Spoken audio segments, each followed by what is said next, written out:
ಪ್ರಪ್ರಥಮದಲ್ಲಿ ಬೈಲಾಟಗಳನ್ನು ನೋಡ್ತಿದ್ದೆ.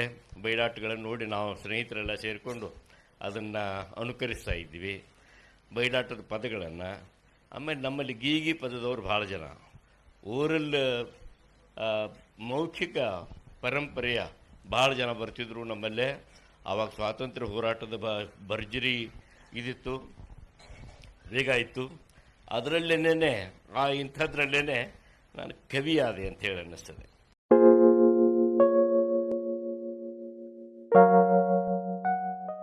ಗೋಷ್ಠಿ 11 ಮಹತ್ವದ ಗೋಷ್ಠಿ ಸಾಹಿತಿಯೊಂದಿಗೆ ಈ ಸಂಜೆ. ಚಂದ್ರಶೇಖರ್ ಕಂಬಾರ್, ನಿರ್ದೇಶಕರು ಮಾಧವ್ ಕುಲಕರ್ಣಿ ಅವರು.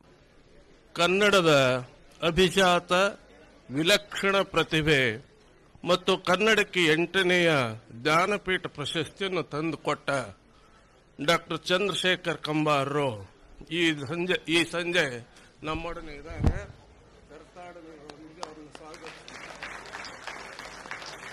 ಧಾರವಾಡ ಸಾಹಿತ್ಯ ಸಂಭ್ರಮದ 2ನೆಯ ವರ್ಷದ 2ನೆಯ ದಿನದ ಈ ಸಂಜೆ ಹಲವಾರು ಕಾರಣಗಳಿಗಾಗಿ ವಿಶಿಷ್ಟವಾದದ್ದು.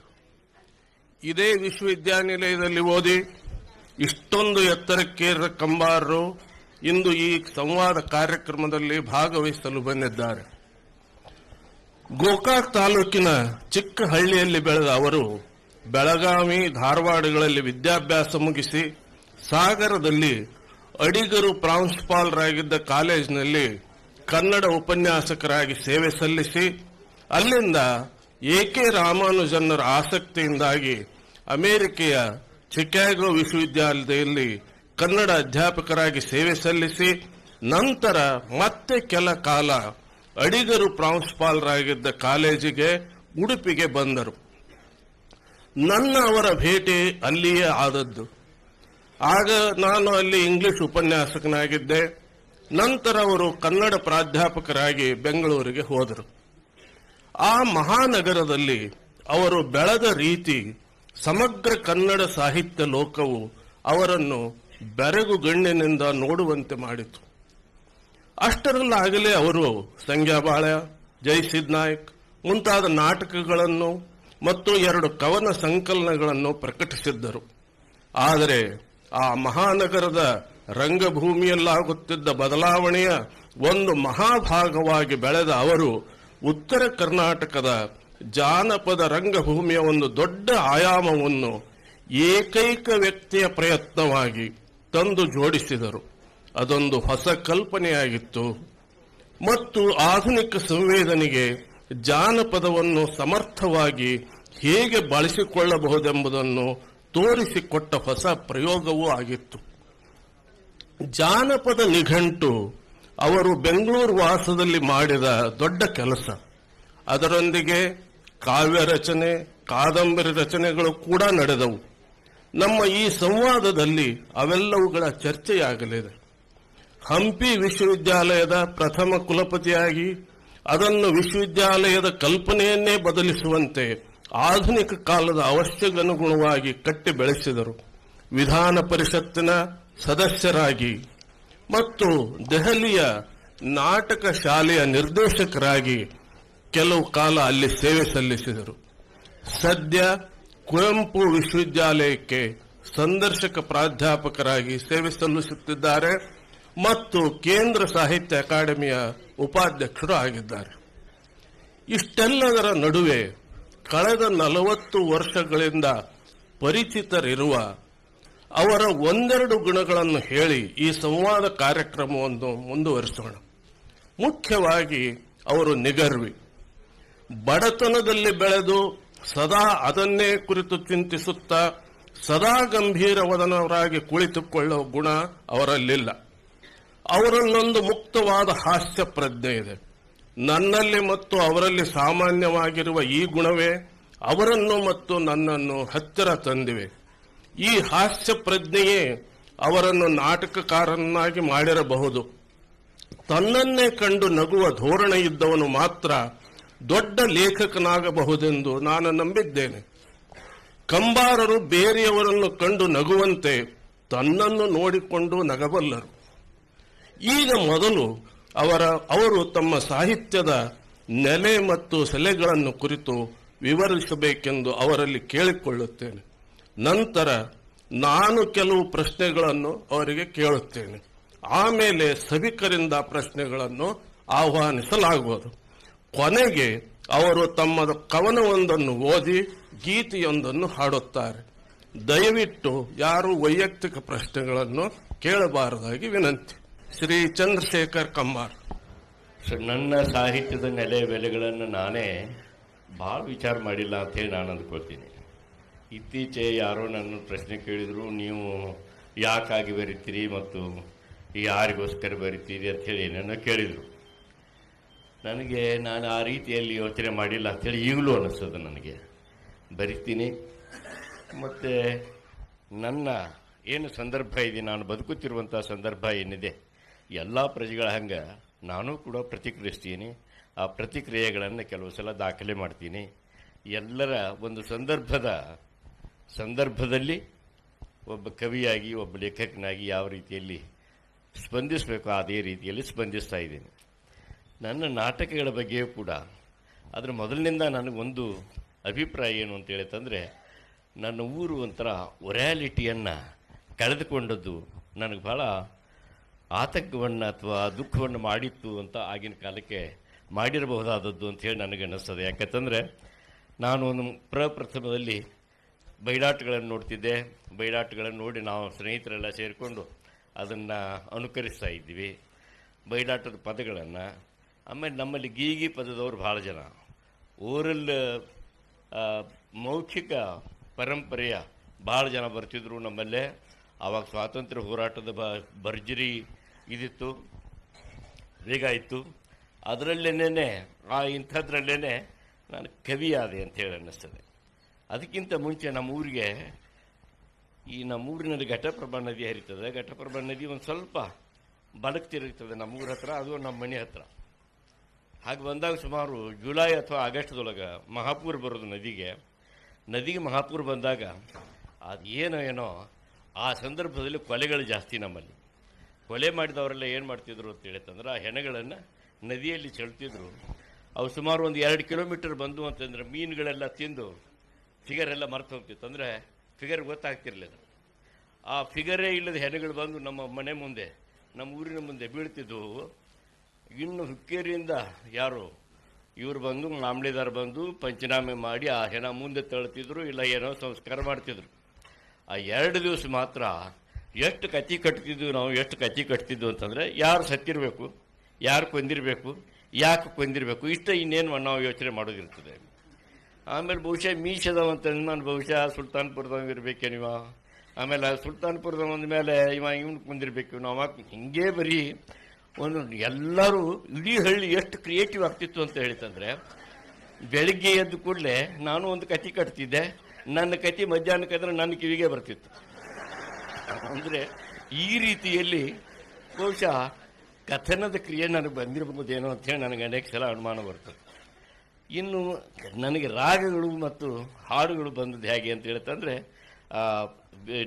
ನನ್ನ ತಾಯಿಯಿಂದ, ಆಮೇಲೆ ನಮ್ಮ ಲಾವಣಿಕಾರರಿಂದ, ಇವರಿಂದೆಲ್ಲ ಬರ್ತಿದ್ದು ಅಂತೇಳಿ ಕಾಣಿಸ್ತದೆ. ನಾನು ಸ್ವಾತಂತ್ರ್ಯ ಬಂದಾಗಿತ್ತು ಆವಾಗಲೂ ಕೂಡ ನಾನಿನ್ನೂ ಸ್ವಾತಂತ್ರ್ಯದ ಲಾವಣಿಗಳನ್ನೇ ನಾನು ಬರಿತಿದ್ದೆ. ಯಾಕೆ ತಿಳಿತಂದರೆ ಅದು ಒಂದಷ್ಟು ಅವರ ಛಂದಸ್ಸುಗಳೆಲ್ಲ ಭಾಳ ಹಿಡಿಸ್ತಿದ್ವು ನನಗೆ. ಹೇಳ್ತೇನೆ ಕೇಳಕ್ಕೆ ಕೂಡ ಅಂಥದ್ದೊಂದು ಛಂದಸ್ಸು. ಆ ಛಂದಸ್ಸುಗಳು ಹಿಡಿಸ್ತಾ ಇರೋದ್ರಿಂದ ನಾನು ಮೊದಲನೇ ಪದ್ಯ ಬರೆದದ್ದು ಇಂಥದ್ದೊಂದು ಸ್ವಾತಂತ್ರ್ಯ ಗೀತೆ. ಅಂದರೆ ಸ್ವಾತಂತ್ರ್ಯ ಬಂದುಬಿಟ್ಟಿತ್ತು ಆವಾಗ, ಸ್ವಾತಂತ್ರ್ಯದ ಅಪೇಕ್ಷೆ ಇರಲಿಲ್ಲ. ಆದರೆ ನಾನು ಲೇಟಾಗಿ ಅದನ್ನು ಗಮನಿಸಿದೆ ಅಂತ ಕಾಣಿಸ್ತದೆ. ಎರಡನೇದಂತಂದರೆ ಬೆಳಗಾವಿಯ ಬಗ್ಗೆ ನಮಗಿದ್ದಂಥ ಭಯ. ಅಲ್ಲಿ ಮಿಲ್ಟ್ರಿ ಇತ್ತು. ಆ ಮಿಲ್ಟ್ರಿ ಅವರು ದಾಡ್ ಈ ಪ್ರಭಾತ್ ಪೇರಿ ಅಂಥದ್ದೆಲ್ಲ ಏನೇನೋ ಮಾಡ್ತಿದ್ರಲ್ಲ, ಆವಾಗ ಅದ್ರ ಧ್ವನಿ ಭಾಳ ಭಯಾನಕವಾಗಿ ಕೇಳಿಸ್ತಿತ್ತು. ಆಮೇಲೆ ಆ ಬ್ರಿಟಿಷರೇ ನಮ್ಮ ಗೋಕಾಕ್ ಫಾಲ್ಸದಲ್ಲಿ ಅದನ್ನು ನಡೆಸಿದ್ರು ಮತ್ತು ಅದನ್ನು ನಡೆಸುವಂಥವ್ರಾಗಿದ್ದರು. ಆ ಭಯನೂ ನಮಗಿತ್ತು. ಆ ಭಯದಲ್ಲೇನೇ ಆ ಭಯ ನನ್ನನ್ನು ಭಾಳ ಕಾಡಿಸ್ತು ಅಂತೇಳಿ ಅನ್ನಿಸ್ತದೆ. ಆ ಭಯವನ್ನೇ ನಾನು ಹೇಳ್ದೇನೆ ಕೇಳದಲ್ಲಿ ಒಂದು ರೂಪಕವಾಗಿ, ಒಂದು ಕಥೆಯಾಗಿ ಮಾಡಿ ಅದನ್ನು ನಾನು ಹಾಡಿದೆ. ಆಮೇಲೆ ಹೇಳ್ತೇನೆ ಕೇಳವನ್ನು ನಾನು ನೋಡ್ತಾ ಬಂದಾಗ, ಆಮೇಲೆ ವಸಾಹತೀಕರ್ ನಾನು ಈ ಹೇಳ್ತೇನೆ ಕೇಳ ನನಗೊಂದು ನೆನಪಿದೆ. ಏನು ಅಂತ ಹೇಳ್ತಂದರೆ, ಸಾಗರಕ್ಕೆ ಹೋದಾಗ ಅಲ್ಲಿ ತನಕ ನನಗೆ ವಸಾಹತು ಅಂತೇಳಿ ವಸಾಹತು ಶಾಹಿ ಅನ್ನೋದು ನನಗೆ ಗೊತ್ತಿರಲಿಲ್ಲ. ಆಮೇಲೆ ಗೋಪಾಲ ಗೌಡ್ರನ್ನ ನಮ್ಮ ತಿಮ್ಮಪ್ಪನವರು ಆಮೇಲೆ ಬಂಗಾರಪ್ಪನವರು ನಮ್ಮ ಮನೆ ಕರ್ಕೊಂಡು ಬಂದು ಹಾಡ್ರಿ ಅಂತ ಹೇಳ್ತಂದ್ರು. ಬಹುಶಃ ಇವರು ಯಾರು ಲೋಹಿಯಾಕ ಅವರು ಕೂಡ ಬಂದಿದ್ರು. ಒಂದು ಸಲ ಗೋಪಾಲ ಗೌಡರು ವಸಾಹತು ಶಾಹಿಯ ಬಗೆಗೆ ನಮ್ಮ ಕಂಬಾರ ಅವರು ಒಂದು ಪದ್ಯ ಬರೆದಿದ್ದಾರೆ ಅಂತ ಹೇಳಿ ತಂದು ಕೂಡಲೇ ನಾ ಇಲ್ಲಿ ಬರ್ತೀನಿ ಬರೆಯ ಅಂತ ಹೇಳಿದ್ದೆ ನಾನು. ಆಮೇಲೆ ಅದನ್ನು ಅವರು ವಿವರಣೆ ಮಾಡಿದಾಗ ವಸಾಹತು ಶಾಹಿ ಅಥವಾ ನಾನು ಏನನ್ನು ವಿರೋಧಿಸ್ತಾ ಇದ್ದೇನೆ ಅನ್ನೋದು ನನಗೆ ಗೊತ್ತಾಯಿತು. ಈ ರೀತಿಯಲ್ಲಿ ನಾನು ಬರಿತಾ ಬಂದೆ ಅಂತೇಳಿ ನನಗೆ ಅನಿಸ್ತದೆ. ಇನ್ನು ಬಯಲಾಟಗಳು ಕೂಡ ಅದೇ. ನನಗೆ ಬ್ರಿಟಿಷರು ಇದನ್ನು ನೋಡಿ ಭಾರಿ ನನ್ನ ಬಗೆಗೆ ಅಥವಾ ನಮ್ಮ ಬಗೆಗೆ ಅಥವಾ ನಮ್ಮ ಸಂಸ್ಕೃತಿಯ ಬಗ್ಗೆ ನಮ್ಮ ಹಾಡಿನ ಒಂದು ಕ್ರಮದ ಬಗ್ಗೆ ಹಾಡಿನ ಪರಂಪರೆಯ ಬಗ್ಗೆ ಭಾಳ ಅಂದರೆ ಭಾಳ ಅಭಿಮಾನ ಬಂತು. ಹೀಗಾಗಿ ನನಗೆ ಅಷ್ಟರಲ್ಲಾಗಲೇ ಗೋಪಾಲಕೃಷ್ಣ ಅಡಿಗರು ಬಂದಿದ್ದರು. ಗೋಪಾಲಕೃಷ್ಣ ಅಡಿಗರು ನವ್ಯ ಕವಿತೆಗಳನ್ನು ಬರೀತಿದ್ರು. ಆಮೇಲೆ ಲಂಕೇಶ್ ಬರೀತಿದ್ರು. ಆಮೇಲೆ ಅನಂತಮೂರ್ತಿ ಬರೀತಿದ್ರು. ಇವರೆಲ್ಲ ಬರೆಯೋದು ಏನು ಅಂತ ಹೇಳ್ತಂದ್ರೆ ಈ ಏನು ಸರ್ಚ್ ಆಫ್ ಐಡೆಂಟಿಟಿ. ಇಲ್ಲಿ ಇವರು ಅಂಥದ್ದು ಹಂಗಿದ್ರೆ ನನಗೂ ಅದೇನು ಅಂತೇಳಿ ಸರ್ಚ್ ಆಫ್ ಐಡೆಂಟಿಟಿ ಬಗೆಗೆ ನಾನು ನಮ್ಮ ಸರ್ಚ್ ಆಫ್ ಐಡೆಂಟಿಟಿನೇ ನಮ್ಮ ಬಯಲಾಟಗಳ ಥೀಮ್ ಆಗಿರೋದು ಇವ್ರಿಗೆ ಗೊತ್ತಾ ಇಲ್ಲೇನು ಅಂತ. ಯಾಕಂತಂದರೆ ಯಾವುದೇ ಪಾತ್ರ ಬಯಲಾಟದೊಳಗೆ ಬಂತು ಅಂತ ಹೇಳಿತಂದರೆ ಮೊದಲು ಭಾಗವತನಿಗೆ ಹೇಳಬೇಕಾದದ್ದು ಐಡೆಂಟಿಟಿಯನ್ನು. ಬಂದಿರ್ತಕ್ಕಂಥವನು ನೀನು ದಾರು, ನಿನ್ನ ನಾಮಾಂಕಿತ ಏನು, ನೀ ಇಲ್ಲಿ ಯಾಕೆ ಬಂದಿ, ಇದನ್ನು ಹೇಳಬೇಕವ. ಅಂದರೆ ಆ ಪಾತ್ರ ಮೊದಲನೇ ಪಾತ್ರ ಯಾವುದು ಅಂತಂದರೆ ಅದು ಥರ್ಡ್ ಪರ್ಸನ್ನಲ್ಲಿ ಹಾಡ್ತಾ ಬರ್ತದೆ. ಕೃಷ್ಣ ಬರ್ತಿರ್ಬೇಕಾದ್ರೆ ಕೃಷ್ಣನು ಬರುತ್ತಿರೋನು ನೋಡಿರೋ ಅಂತೇಳಿ ಕೃಷ್ಣನೇ ಹಾಡ್ತಿರ್ತಾನೆ. ಕಥನದ ಭಾಗ ಅದು. ಕಥನ ಹೇಳ್ತಿರ್ತಾನೆ ಅವನು. ಆಮೇಲೆ ಹೀಗೆ ಹೇಳ್ತಿರ್ಬೇಕಾದ್ರೆ ಕೃಷ್ಣನು ಬರುತ್ತಿರುವನು ನೋಡಿರು ಅಂತೇಳಿ ಹೇಳಿ ಕೃಷ್ಣನೇ ಹಾಡ್ತಾ ಬಂದು ನಿಲ್ತಾನೆ. ಆವಾಗ ಭಾಗವತ ಕೇಳ್ತಾನೆ, ಅಯ್ಯ ನೀನು ಬಂದಿರತಕ್ಕಂಥವನು ಯಾರು, ನೀನು ಯಾಕೆ ಬಂದೆ, ಹಾಗಿದ್ರೆ ಕೇಳು ಅಂತ ಹೇಳ್ತಂದು ಒಂದು ಜಂಪ್ ಮಾಡಿ ನಾನು ಬಂದಂಥವನು ಕೃಷ್ಣ ನಾನು. ಆಮೇಲೆ ಅವನು ಇಡೀ ಆಟದ ತುಂಬ ತನ್ನ ಐಡೆಂಟಿಟಿ ಹೇಳಿದ ಮೇಲೆ ಕೃಷ್ಣನಾಗಿ ಮಾತಾಡ್ತಾನೆ ಹೊರತು ಥರ್ಡ್ ಪರ್ಸನ್ನಲ್ಲಿ ಹಾಡೋದಿಲ್ಲ. ತನ್ನ ಕಥೆನೇ ಹೇಳ್ತಾ ಹೋಗ್ತಾನೆ. ಹೀಗೆ ಬಂದಂಥ ಪ್ರತಿಯೊಂದು ಪಾತ್ರವೂ ಕೂಡ ತನ್ನ ಐಡೆಂಟಿಟಿಯನ್ನು ಹೇಳಬೇಕು. ಆಮೇಲೆ ಇದನ್ನೇ ನಾನು ಇದರೊಳಗೆ ಎಲ್ಲಿ ಋಷಿಷ್ಠರಂಗದೊಳಗೆ ಸೂತ್ರಧಾರ ಕೇಳ್ತಾನೆ ನಾಯಕನನ್ನು, ಅಯ್ಯ ಬಂದಿರತಕ್ಕಂಥವನು ನೀನು ಧಾರು ಅಂತೇಳಿ. ಅವನಿಗೆ ತನ್ನ ಐಡೆಂಟಿಟಿ ತನಗೇ ಗೊತ್ತಿಲ್ಲ. ಆದ್ದರಿಂದ ಅವ ಅವಾಯ್ಡ್ ಮಾಡ್ತಾನೆ, ಮುಂದೆ ಹೋಗ್ತಾನೆ. ಇಡೀ ನಾಟಕ ಮುಗಿಯೋ ತನಕ 4-5 ಸಲ ಸೂತ್ರಧಾರ ಬಂದು ಅಯ್ಯ ಬಂದಿರತಕ್ಕಂಥವನು ನೀನು ಧಾರು ಅಂತ ಕೇಳ್ತಾನೆ. 4-5 ಸಲವೂ ಅವನು ಅವಾಯ್ಡ್ ಮಾಡ್ತಾ ಹೋಗ್ತಾನೆ. ಹೀಗಾಗಿ ಐಡೆಂಟಿಟಿಯ ಸರ್ಚನ್ನು ಆ ನಾಟಕದಲ್ಲಿ ನಾನು ಈ ಮೂಲಕ ಹೇಳ್ಬೋದಲ್ಲ ಅಂತೇಳಿ ಅನ್ನಿಸ್ತು. ಈಗಲೂ ಕೂಡ ಆ ಸಮಸ್ಯೆಯ ಬಗೆಗೆ ನಮ್ಮ ಬಯಲಾಟಗಳಲ್ಲಿರ್ತಕ್ಕಂಥ ಸೊಗಸು ಇನ್ನೆಲ್ಲೂ ಇಲ್ಲ ಅಂತೇಳಿ ನಾನು ಅಂದ್ಕೊಂಡಿದ್ದೇನೆ. ಈ ರೀತಿಯಲ್ಲಿ ನನ್ನ ಸಾಹಿತ್ಯ ಶುರುವಾಯಿತು ಅಂತ ನಾನು ಹೇಳ್ತೀನಿ. ಅವರು ತಮ್ಮ ಸಾಹಿತ್ಯದ ಮೂಲ ನೆಲೆಯ ಬಗ್ಗೆ ಒಂದಿಷ್ಟು ವಿವರಣೆಯನ್ನು ಕೊಟ್ಟರು. ಇದುವರೆಗೆ ತಮ್ಮ ಸೃಜನಶೀಲತೆಯ ಮೂಲಗಳನ್ನು ವಿವರಿಸಿದರೆ ಸುಮಾರು 5 ದಶಕಗಳ ಕಾಲ ನೀವು ಉತ್ತರ ಕರ್ನಾಟಕದವರಾಗಿ ದಕ್ಷಿಣ ಕರ್ನಾಟಕದಲ್ಲಿರುವಿರಿ. ನೀವು ವಿದ್ಯಾಭ್ಯಾಸ ಮಾಡುವಾಗ ನೀವು ಹುಟ್ಟಿದ ಊರು ಮುಂಬೈ ಪ್ರಾಂತಕ್ಕೆ ಸೇರಿತ್ತು. ಇಷ್ಟು ದೀರ್ಘಾವಧಿಯ ಭೌಗೋಳಿಕ ದೂರ ನಿಮಗೆ ನಿಮ್ಮ ಪ್ರಾರಂಭಿಕ ಜೀವನವನ್ನು ಮತ್ತು ಸಾಹಿತ್ಯವನ್ನು ಹೆಚ್ಚು ವಸ್ತುನಿಷ್ಠವಾಗಿ ನೋಡಲು ಸಾಧ್ಯ ಮಾಡಿ ಕೊಟ್ಟಿದೆಯಾ? ಕೊಟ್ಟಿದೆ ಅಂತ ನಾನು ತಿಳ್ಕೊಂಡಿದ್ದೀನಿ. ಯಾಕೆ ಅಂತ ಹೇಳ್ತಂದ್ರೆ ಕಥೆ ಹೇಳೋದೇ ಇದೆಯಲ್ಲ. ನಾನು ಜಾನಪದದಿಂದ ಜನಪದ ಭಾಷೆ, ಜಾನಪದ ಕಲ್ಪನೆಗಳು, ಪುರಾಣ ಕಲ್ಪನೆ ಇವುಗಳನ್ನೆಲ್ಲ ತಗೊಂಡವರು. ಅವುಗಳನ್ನು ಸ್ವೀಕರಿಸುವಾಗಲೇ ಅವುಗಳ ಪದ್ಧತಿಯೊಂದನ್ನು ಕೂಡ ನಾವು ಗಮನಿಸಬೇಕು. ಏನು ಅಂತ ಹೇಳ್ತಂದ್ರೆ ಜಾನಪದ ಇದ್ದದ್ದು ಮೊದಲು ರೂಪಕವನ್ನು ಬಿಟ್ಟು ಜಾನಪದ ಇಲ್ಲ. ನೀವು ಪ್ರವೇಶ ಮಾಡುವಾಗಲೇ ಜಾನಪದ ತನ್ನನ್ನು ತಾನು ಒಂದು ಡಿಸ್ಟೆನ್ಸನ್ನು ಕಾಯ್ದುಕೊಳ್ತದೆ. ಒಂದಾನೊಂದು ಕಾಲದಲ್ಲಿ ಒಬ್ಬನೊಬ್ಬ ರಾಜ ಇದ್ದ ಅಂತ ಹೇಳ್ತಂದ್ರೆ ಇಷ್ಟು ಹೇಳಿದರೆ ಸಾಕು. ಅವ ಯಾವುದೇ ಕಾಲದ ರಾಜ ಆಗ್ಬೋದು, ಯಾವುದೇ ದೇಶದ ರಾಜ ಆಗ್ಬೋದು, ಯಾವುದೋ ಒಂದು ಪರ್ಟಿಕ್ಯುಲರ್ ಸೀಮೆಯ ರಾಜ ಆಗೋದಿಲ್ಲ. ಒಮ್ಮೆಲೆ ಆ ಪಾತ್ರ ಇದ್ದದ್ದು ಯೂನಿವರ್ಸಲ್ ಆಗಿಬಿಡ್ತದೆ. ಅಂದರೆ ಯೂನಿವರ್ಸಲ್ ಯಾವಾಗ ಆಗ್ತದೆ ಅಂತಂದ್ರೆ ಡಿಸ್ಟೆನ್ಸ್ ಕಾದ್ಕೊಂಡಾಗ. ಸೊ ಹೀಗಿರೋದ್ರಿಂದ ವಸ್ತುನಿಷ್ಠತೆ ನಮಗೆ ಅನಿವಾರ್ಯ. ನೀವು ಯಾವಾಗ ಏನು ಅಂತ ಹೇಳ್ತಂದ್ರೆ ನೀವು ಬೇಕಾದರೆ ಕಲೆಗಳನ್ನು ಅಥವಾ ನಾಟಕವನ್ನು ನಾನು 2 ರೀತಿಯಲ್ಲಿ ಭಾಗ ಮಾಡ್ತೀನಿ. ಏನು ಅಂತ ಹೇಳ್ತಂದ್ರೆ ಒಂದು ಆಡಿಯನ್ಸಿನ ಪಾರ್ಟಿಸಿಪೇಷನ್ ಇರ್ತಕ್ಕಂಥ ನಾಟಕ ಮತ್ತು ಇಲ್ಲದೆ ಇರತಕ್ಕಂಥ ನಾಟಕ ಅಂತೇಳಿ. ಆಡಿಯನ್ಸಿನ ಪಾರ್ಟಿಸಿಪೇಷನ್ ಇರ್ತಕ್ಕಂಥ ನಾಟಕ ಯಾವುದು ಅಂತಂದ್ರೆ ಬಯಲಾಟ. ಅದಕ್ಕೆ ನಾವು ಪ್ರೇಕ್ಷಕರ ಮೇಲೆ ಬೆಳಕು ಚೆಲ್ಲದೆ ಹೋದರೆ ನಮ್ಮ ಆಟಗಳು ನಡೆಯೋದಿಲ್ಲ. ಅಲ್ಲಿ ನೀವು ಬೆಳಕು ಚೆಲ್ಲಬೇಕು, ಅವ್ರ ರಿಯಾಕ್ಷನ್ ತಿಳ್ಕೊಂಡು ನಾವು ಆಟ ಕಟ್ತಿರ್ತೀವಿ ಇಲ್ಲಿ. ಆಮೇಲೆ ಇವರು ನೀವು ಭಾಳ ಸುಂದರವಾಗಿ ನೋಡ್ತಾ ಇದ್ರಿ ಅಂತ ಹೇಳ್ತಂದ್ರೆ ಹೆಚ್ಚು ಕಟ್ತೀವಿ ನಾವು. ಈಗ ಒಬ್ಬರು ಕುಡಿತಾ ಇದ್ರೆ ಕೃಷ್ಣ ಹೊರಗಡೆ ಹೋಗಬೇಡ ನೀನು ಅಂತೇಳಿ ಹೀಗೆ ಭಾಗವತ ಹಾಡ್ತಿದ್ರೆ ಕೃಷ್ಣ ಹೊರಗಡೆ ಹೋಗಬೇಡ ಅಂತ ನಾವು ಕುಣಿತಾನೆ ಕೃಷ್ಣನ ಹಾಗೆ. ಆಮೇಲೆ ಭಾಳ ಚೆಂದಾಗಿ ನಗ್ತಿದ್ರು ಅಂತ ಹೇಳ್ತಂದ್ರೆ ಮತ್ತೆ ನಾವು ರಿಪೀಟ್ ಮಾಡ್ತಾನೆ ಕೃಷ್ಣ ಹೊರಗಡೆ ಹೋಗಬೇಡ ಅಂತೇಳಿ. ಆವಾಗ ಇವ ರಾಮನ ಹಾಗೆ ಕುಣಿತಾನೆ. ಅವ್ರು ತಿಳ್ಕೊಳ್ತಾರೆ ರಾಮಾವತಾರವನ್ನು ತಾಳಿದಂಥ ಕೃಷ್ಣ ಹೊರಗಡೆ ಹೋಗಬೇಡ ಅಂತ ನಾವು ತಿಳ್ಕೊಳ್ತೇವೆ. ಹೀಗೆ 10 ಸಲ ರಿಪೀಟ್ ಮಾಡಿ ಅವ್ರು ಏನಾದ್ರು ಹೊರತು ಕೊಡ್ಲಿಕ್ಕೆ ಹಚ್ಚಿದ್ರು ಅಂತ ಹೇಳ್ತಂದ್ರೆ 1 ಬಿಟ್ಟು 10 ಬಿಡ್ತಿಗೆ ಕುಣಿಬಹುದು ನಾವು. ಅಂದ್ರೆ ನಾಟಕ ಕೊಟ್ಟದ್ದು ಎಲ್ಲಿ ಅಂದ್ರೆ ಅವರ ಪಾರ್ಟಿಸಿಪೇಷನ್ನಿಂದ. ಪಾರ್ಟಿಸಿಪೇಷನ್ ಇರ್ತಕ್ಕಂಥ ಆಡಿಯನ್ಸ್ನ ಪಾರ್ಟಿಸಿಪೇಷನ್ ಇರ್ತಕ್ಕಂಥ ನಾಟಕ ಬೇರೆ, ಆಡಿಯನ್ಸ್ನ ನಿರ್ಲಿಪ್ತಗೊಳಿಸತಕ್ಕಂಥ ಅಂದ್ರೆ ಅವ್ರ ಮೇಲೆ ಕತ್ಲೆ ಚೇಲಿ ಈಗ ಇಟಲಿ ರಂಗಭೂಮಿ ಬಂತಲ್ಲ ಆ ರೀತಿಯಲ್ಲಿ ಮಾಡೋದು ಬೇರೆ. ಅಂದರೆ ಈ ರೀತಿಯಲ್ಲಿ ಇದು ಪಾರ್ಟಿಸಿಪೇಷನ್ ಇರ್ತಕ್ಕಂಥ ರಂಗಭೂಮಿ. ಇದು ನಮ್ಮಲ್ಲಿ ಒಂದು ಅಂತ ಹೇಳುತ್ತಂದ್ರೆ ಬಹುಶಃ ಈ ಪಂಪ ರನ್ನ ಜನ್ನ ಪೊನ್ನ ಇವರೆಲ್ಲ ಒಡ್ಡೋಲಗವನ್ನು ಕುರಿತು ಮಾತಾಡಿದರು ಅಂತ ಅನಿಸ್ತದೆ, ಒಡ್ಡೋಲಗವನ್ನು ಕುರಿತು ಬರೆದರು ಅಂತ ಕಾಣಿಸ್ತದೆ. ವಚನಕಾರರು ಮತ್ತು ದಾಸರು ದೇವರನ್ನು ಕುರಿತು ದೇವರನ್ನು ಅಡ್ರೆಸ್ ಮಾಡಿ ಬರೆದರು ಅಂತ ಕಾಣಿಸ್ತದೆ.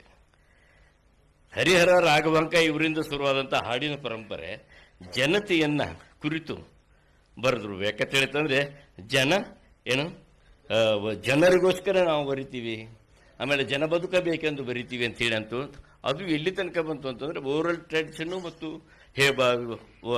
ಬರೆಯೋ ಟ್ರೆಡಿಷನ್ನು ಎರಡನ್ನೂ ಕೂಡಿಸ್ಕೊಂಡು ಮುಂದುವರಿಯತಕ್ಕಂಥ ಒಂದು ಪದ್ಧತಿ ಅದು. ಈ ರೀತಿಯಲ್ಲಿ ಕುವೆಂಪು, ಬೇಂದ್ರೆ ಮತ್ತು ಮಧುರ ಚೆನ್ನೈ ಇವರೆಲ್ಲ ಬಂದದ್ದು ಈ ಆಡಿಯನ್ಸ್ನ ಪಾರ್ಟಿಸಿಪೇಷನ್ ಇಟ್ಟುಕೊಂಡು. ಹೀಗಾಗಿ ಆ ಪರಂಪರೆಯಲ್ಲಿ ನಾನು ಬರೆದೆ ಅಂತೇಳಿ ಅನಿಸ್ತದೆ. ಮತ್ತೆ ಅದನ್ನೇ ಮುಂದುವರಿಸ್ಕೊಂಡು ಹೋಗ್ತಾ ಇದ್ದೀನಿ ಅಂತೇಳಿ ಅನಿಸ್ತದೆ. ಬಹುಶಃ ಇದು ಉತ್ತರ ಆಯ್ತೋ ಇಲ್ಲೋ ಗೊತ್ತಿಲ್ಲ ನನಗೆ, ನೋಡ್ಕೊಡ್ರಿ ನೀವು.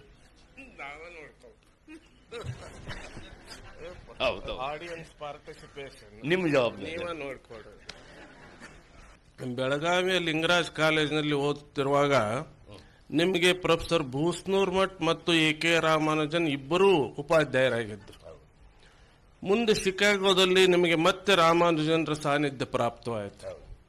ಇವರಿಬ್ಬರ ಪ್ರಭಾವವನ್ನು ಕುರಿತು ಸ್ವಲ್ಪ ವಿವರವಾಗಿ ಹೇಳಬೇಕು. ಇದು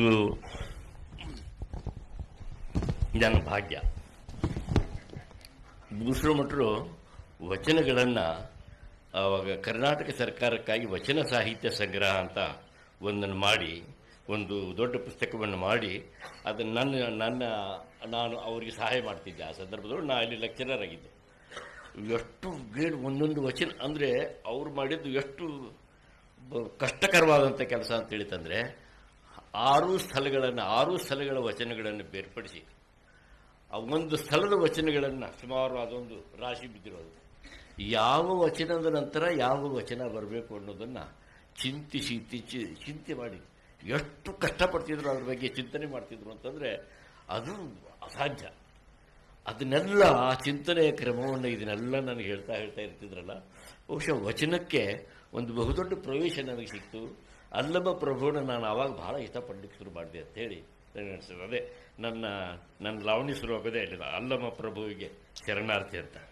ಸೊ ಈಗ ಅಲ್ಲಮ ಪ್ರಭುವನ್ನು ನನಗೆ ಬಹಳ ನನ್ನ ಅಂತರಂಗಕ್ಕೆ ಪ್ರವೇಶ ಮಾಡಿಸಿದವರು ಭೂಸ್ನೂರ್ ಮಠರು. ಮತ್ತು ವಚನಗಳನ್ನು ಬಹಳ ಆಳವಾಗಿ ನನಗೆ ಕೆಡಿಸಿದ್ರು. ಅಂದರೆ ನಾ ಎಷ್ಟು ಕಲಿತೆ ಬಿಟ್ಟೆ ಅನ್ನೋದು ಗೊತ್ತಿಲ್ಲ ನನಗೆ. ಆದರೆ ಭೂಸ್ನೂರ್ ಮಠರು ಮಾತ್ರ ಬಹಳ ದೊಡ್ಡ ಮಹಾತ್ಮರು. ನಾವು ತಿಪ್ಪೇಸ್ವಾಮಿಗಳು ಮತ್ತು ಮೈಸೂರಿನ ಕೆಲವು ವಿದ್ವಾಂಸರೆಲ್ಲ ಅವರಿಗೆ ನಾವು ಅಲ್ಲಮ ಪ್ರಭು ಅಂತಲೇ ಕರಿತಿದ್ವಿ. ಅಷ್ಟರ ಮಟ್ಟಿಗೆ ನಾವು ಅವ್ರ ಬಗ್ಗೆ ಪ್ರೀತಿ ಇಟ್ಕೊಂಡಿದ್ದೀವಿ, ಭಕ್ತಿ ಇಟ್ಕೊಂಡಿದ್ದೀವಿ. ಎರಡನೇವರು ಎ.ಕೆ. ರಾಮಾನುಜನ್. ಎ.ಕೆ. ರಾಮಾನುಜನ್ ಎಷ್ಟು ಜನಪ್ರಿಯ ಅಧ್ಯಾಪಕರು ಅಂತ ಹೇಳ್ತಂದ್ರೆ ಬೆಳಗಾವಿನಲ್ಲಿ ಅವರು ಭಾಳ ಸ್ಲಿಲ್ಡ್, ಅವ್ರ ಧ್ವನಿ ಭಾಳ ಚಿಕ್ಕದು, ಅಂದರೆ ಹೆಣ್ಮಕ್ಳ ಧ್ವನಿ ಹೆಂಗಿತ್ತು. ಆಮೇಲೆ ಒಂದು ದೊಡ್ಡ ಮೈಕ್ ಇಲ್ಲದೆ ಹೋದರೆ ಕೊನೆಯವರಿಗೆ ತಿಳಿತಿರಲಿಲ್ಲ. ಆದರೆ ಅಂಥ ವಹಿಸಿದ್ರು ಕೂಡ ಸುಮಾರು 5,000-6,000 ಸಾವಿರ ಜನ ಕೂತಂಥ ಆಡಿಯನ್ಸನ್ನು ಪಿನ್ ಆಫ್ ಸೈಲೆನ್ಸ್ ಇರ್ತಿತ್ತು ಅವರು ಭಾಷಣ ಮಾಡುವಾಗ. ಅವರಿಂದ ಇದು ನಾನು ಭಾಳ ಕಲೀಲಿಲ್ಲ ಅಲ್ಲಿ. ಆಮೇಲೆ ಅವ್ರು ಅಲ್ಲಿ ಕರೆಸ್ಕೊಂಡ್ರಲ್ಲ, ಅಲ್ಲಿ ಇನ್ನೇನು ಕೆಲಸ ಇಲ್ಲ ನಮಗೆ. ವಾರಕ್ಕೆ ಒಂದು ಪೀರಿಯಡ್ ಇರ್ತಿತ್ತು. ಮೊದಲು 3 ಪೀರಿಯಡ್ ಇದು, ಆಮೇಲೆ 1 ಪೀರಿಯಡು. ಅವ್ರಿಗೂ ಕೆಲಸ ಇಲ್ಲ, ನನಗೂ ಕೆಲಸ ಇಲ್ಲ. ಭಾಳ ಮಾತಾಡ್ತಿದ್ರು ಅವರು. ಆ ಮಾತಾಡುವ ಪ್ರಯೋಜನ ಆದದ್ದು ಯಾರಿಗೆ ಅಂದ್ರೆ ನನಗೆ. ಅವರು ಮಾತಾಡ್ತಾ ಅದರಲ್ಲೂ ಜಾನಪದದ ಬಗೆಗೆ ಅವರ ಆಳವಾದಂಥ ಇದನ್ನ ಏನು ಆ ತಿಳುವಳಿಕೆಯನ್ನು ನಾನು ಏನಂದ್ರೂ ಕೂಡ 1000 ಕತೆ ಹೇಳಬಲ್ಲೆ. 1000 ಬೇಡ 2000 ಕತೆ ಹೇಳಬಲ್ಲೆ, ಬೇಕಾದ್ರೆ 1000 ದಾಟಿ ಹೇಳಬಲ್ಲೆ.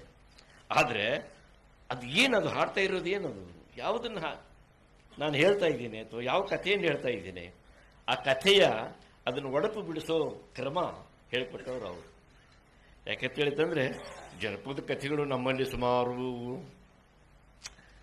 ಭಾರತದ್ದೇ ಅಂತೇಳಿ ಅನ್ನೋದು ಸುಮಾರು 10,000 ಕಥೆ ಆಗ್ತಾವ ಅಂತ ಹೇಳಿತಂದ್ರೆ ಆ 10,000 ಕಥೆಗಳು ಹೇಗೆ ಪ್ರಪಂಚದಾದ್ಯಂತ ಪ್ರವಾಸ ಮಾಡಿದ್ದಾವೆ ಮತ್ತು 10,000 ಇದ್ದದ್ದು ಎಷ್ಟು 1 ಲಕ್ಷ ಹೇಗಾಯಿತು, ಯಾವ ಕ್ರಮದಲ್ಲಾಯಿತು, ಆಮೇಲೆ ಪ್ರತಿಯೊಂದು ಕೂಡ ಬೇರೆ ಬೇರೆ ಅರ್ಥಗಳನ್ನು ಹೇಗೆ ಪಡೆದುಕೊಂಡಿದ್ದು ಅನ್ನೋಂಥ ಪ್ರಕ್ರಿಯೆಯನ್ನು ಬಹಳ ಪರಿಣಾಮಕಾರಿಯಾಗಿ ನನಗೆ ತಿಳಿಸಿಕೊಟ್ರು. ಅದು ನನಗೆ ಬಹಳ ಉಪಯೋಗ ಆಯಿತು ಅಂತ ನಾನು ತಿಳ್ಕೊಂಡಿದ್ದೀನಿ. ಸಾಗರದಲ್ಲಿ ಕೆಲಸ ಮಾಡುವಾಗ ಅಡಿಗರು ಪ್ರಾಂಶುಪಾಲರಾಗಿದ್ರು. ಅಷ್ಟೊತ್ತಿಗೆ ಅವರು ಹೆಸರು ಮಾಡಿದ್ರು ನಮಗೆ ಕವಿ ಅಂತ. ನೀವು ಹೋಗಿ ಅವ್ರನ್ನ ಜಾಯಿನ್ ಆದ್ರಿ. ಅವರ ಸಾನ್ನಿಧ್ಯ ನಿಮಗೆ ಕಾವ್ಯ ಬರೆಯೋದಕ್ಕೆ ಯಾವ ರೀತಿ ಪ್ರೇರಣೆ ನೀಡ್ತೀವಿ? ಅವ್ರ ಸಾನ್ನಿಧ್ಯ ಅದ್ರ ಬಗ್ಗೆ ನನಗೆ ಅನುಮಾನ ಅದ. ಯಾಕಂತ ಹೇಳ್ತಂದ್ರೆ ಆದ್ರೆ ಅಡಿಗ ವ್ಯಕ್ತಿಯಾಗಿ ಬಹಳ ದೊಡ್ಡವರು, ಬಹಳ ದೊಡ್ಡ ವ್ಯಕ್ತಿ. ಆಮೇಲೆ ನಮ್ಮನ್ನೆಲ್ಲ ತುಂಬ ಪ್ರೀತಿ ಮಾಡ್ತಿದ್ರು, ಎಲ್ಲ ಲೆಕ್ಚರರ್ಗಳನ್ನು ಭಾಳ ಪ್ರೀತಿ ಮಾಡ್ತಿದ್ರು. ಆಮೇಲೆ ನಮ್ಮ ಬಗೆಗೆ ಸಹಾನುಭೂತಿ ಇತ್ತು. ಆಮೇಲೆ ನಮಗೆ ಏನೇನು ಸೌಲಭ್ಯಗಳು ಬೇಕು ಅದನ್ನೆಲ್ಲ ಕೊಡೋದಕ್ಕೆ ಭಾಳ ಕಾತರರಾಗಿರ್ತಿದ್ರು. ಅದರ ಜೊತೆಗೆ ತಾವು ಬರೆದದ್ದು ನಮಗೆ ತೋರಿಸಿದ್ರು. ಶ್ರೀರಾಮನವಮಿಯ ದಿವಸ ಮೊಟ್ಟ ಮೊದಲು ಓದಿದವನು ನಾನು, ಆ ಹೆಮ್ಮೆ ನನಗೆ ಆಯಿತಾ. ಹೀಗೆ ಅವರು ಓದ್ತಿದ್ದ ತೋರಿಸ್ತಿದ್ರು. ಅಂದರೆ ಇದರ ಜೊತೆಗೆ ಗದ್ಯವನ್ನು ಬಹಳ ಕಾನ್ಷಿಯಸ್ ಆಗಿ ಬಹಳ ಪ್ರಜ್ಞಾಪೂರ್ವಕವಾಗಿ ಒಂದೊಂದು ಶಬ್ದವನ್ನು ಕೂಡ ಪ್ರಜ್ಞಾಪೂರ್ವಕವಾಗಿ ಬರೆದಿದ್ರು ಅವರು. ಆ ರೀತಿಯಲ್ಲಿ ಬರೆದಿದ್ರು. ಹೀಗೆ ಅವರು ತಮ್ಮ ಕೆಲಸಗಳಿಂದ ಆಮೇಲೆ ತಮ್ಮ ಇದರಿಂದ ಅವರು ನಮಗೆ ಪ್ರೇರಣೆ ಕೊಟ್ಟರು. ಆದರೆ ಅವರ ಪದ್ಯದಿಂದ ನಾನು ಏನು ಪ್ರೇರಣೆ ಪಡೆದಿಲ್ಲ ಅಂತ ನಾನು ಅಂದ್ಕೊಂಡಿದ್ದೀನಿ. ಆದರೆ ನನಗೀಗಲೂ ಕೂಡ ಒಂದು ಪದ್ಯ ನನಗೆ ಬಹಳ ಇಷ್ಟವಾದ ಯಾವುದು ಅಂತಂದ್ರೆ, ಯಾವ ಮೋಹನ ಮುರಳಿ ಕರೆಯಿತು ದೂರ ತೀರಕ್ಕೆ ನೀನು, ಅದು ನನಗೆ ಬಹಳ ಇಷ್ಟವಾದ. ಅದನ್ನು ಬಿಟ್ಟರೆ ಇನ್ನೇನು ಶ್ರೀರಾಮನವಮಿ ದಿವಸ ನನಗಿಷ್ಟ. ಆಮೇಲೆ ಇನ್ನೊಂದು ಪದ್ಯ ಇದೆ. ಅದು ಬಿಟ್ಟರೆ ಈ ಜಾಸ್ತಿ ಪದ್ಯಗಳನ್ನು ಅವರ ಪದ್ಯಗಳನ್ನು ನಾನು ಇಷ್ಟಪಡಲಿಲ್ಲ ಅಂತ ಅನಿಸ್ತದೆ. ಇಲ್ಲಿರುವ ಎಷ್ಟೋ ಜನರಂತೆ ಬೇಂದ್ರೆ ಅವ್ರನ್ನ ನೀವು ಸಮೀಪದಿಂದ ನೋಡಿದವರು. ಅವ್ರ ಕಾವ್ಯದಲ್ಲಿ ಕೂಡ ಜಾನಪದ ಅಂಶಗಳಿವೆ. ನಿಮ್ಮ ಸಾಹಿತ್ಯದಲ್ಲಿಯ ಜಾನಪದ ಬಳಕೆ ಮತ್ತು ಅವರ ಸಾಹಿತ್ಯದಲ್ಲಿಯ ಜಾನಪದ ಬಳಕೆಯಲ್ಲಿ ಏನು ವ್ಯತ್ಯಾಸ ಕಂಡಿರುತ್ತಾವೆ? ನನಗನ್ನಿಸ್ತದೆ ಒಂದ್ಸಲ ನಮ್ಮ ಭೂಸೂರು ಮಠರೆ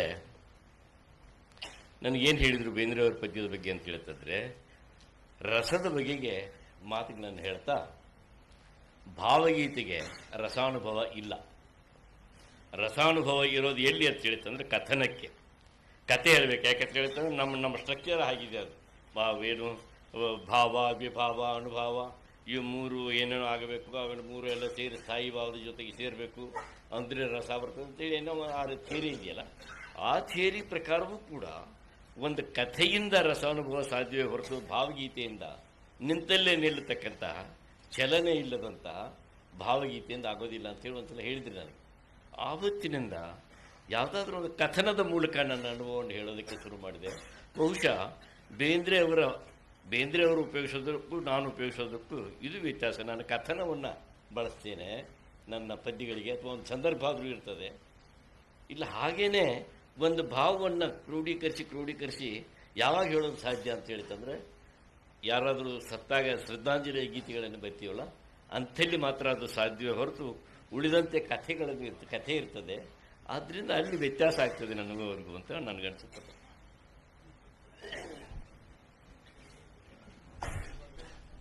ಈ ಉತ್ತರನ್ನ ಹೆಚ್ಚು ಲಂಬಿಸೋದು ಬೇಡ, ಈಗ ಸಮಯದ ಅಭಾವ ಇದೆ. ಇದು ತುಂಬಾ ಚರ್ಚೆ ಮಾಡಬೇಕಾದ ಉತ್ತರ ಅಂತ ನಾನು ಅನ್ಕೊಂಡಿದ್ದೀನಿ. ಪ್ರಾರಂಭದಲ್ಲಿ ನೀವು ಕಾವ್ಯದ ಕಡೆಗೆ ಹೆಚ್ಚು ಒಲವು ತೋರಿಸಿದ್ರಿ. ಆದರೆ ಬೆಂಗಳೂರಿನಲ್ಲಿ ಸ್ಥಾಯಿಯಾಗಿ ನಿಂತ ಮೇಲೆ ಹೆಚ್ಚು ನಾಟಕಗಳನ್ನೇ ಬರೆದ್ರಿ. ಇದಕ್ಕೆ ಬೆಂಗಳೂರಿಗೆ ಬಿ ವಿ ಕಾರಂತರ ಆಗಮನ ಮತ್ತು ಬೆಂಗಳೂರಿನ ರಂಗ ಚಟುವಟಿಕೆಗಳ ಕಾರಣವೋ ಅಥವಾ ನಿಮ್ಮಲ್ಲೇ ಸಹಜವಾಗಿ ನಾಟಕದತ್ತ ಒಲವು ಮೂಡ್ತೋ? ನಾನು ಬೆಂಗಳೂರಿಗೆ ಹೋಗೋದಕ್ಕಿಂತ ಮುಂಚೆ ಅಷ್ಟೇ ಅಲ್ಲ, ಅಮೇರಿಕೆಗೆ ಹೋಗುವ ಮುನ್ನ ಕೂಡ ಋಷ್ಯಶೃಂಗ ನಾಟಕ ಬರೆದಿದ್ದೆ. ಋಷ್ಯಶೃಂಗ ನಾಟಕ ಹೇಳದೇನು ಕೇಳೋದು 2ನೇ ಭಾಗ. ಅಂದರೆ ನನಗೆ ಕಾವ್ಯ, ನಾಟಕ, ಕಾದಂಬರಿ, ಭಾವಗೀತೆ, ಹಾಡು ಇವುಗಳ ಮಧ್ಯದಲ್ಲಿ ವ್ಯತ್ಯಾಸ ಇಲ್ಲ. ಒಬ್ಬನೇ ಅನೇಕ ರೀತಿಯಲ್ಲಿ ತನ್ನನ್ನು ಭಾವನೆಗಳನ್ನು ಅಭಿವ್ಯಕ್ತಿಸತಕ್ಕಂಥ ರೀತಿ. ಬಹುಶಃ ನಮ್ಮ ಸಂಸ್ಕೃತದಲ್ಲಿಯೂ ಕೂಡ ಹೇಳ್ತಾರೆ, ಕಾವ್ಯಗಳಲ್ಲೆಲ್ಲ ಅತ್ಯಂತ ಉತ್ತಮವಾದಂಥ ಕಾವ್ಯ ರೂಪ ಯಾವುದಂದ್ರೆ ನಾಟಕ ಅಂತ. ಕಾವ್ಯೇಶು ನಾಟಕಂ ರಮ್ಯಂ ಅಂತ ಹೇಳ್ತಾರೆ.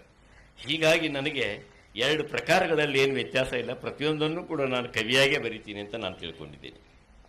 ನಾಟಕ ಆಗಲಿ ಕಾವ್ಯ ಆಗಲಿ ಅದರ ಓದುವಿಕೆ ಅಥವಾ ಅಧ್ಯಯನ ಅವು ನಮ್ಮನ್ನ ಜೀವನದ ಬಗೆಗೆ ಪುನರಾವಲೋಕನ ಮಾಡೋ ಹಾಗೆ ಮಾಡಬೇಕು ಅಂತ ಶಕ್ತಿ ಇರಬೇಕು ಅಂತ ನಾವೆಲ್ಲ ನಂಬಿಕೊಂಡು ಬಂದವರು.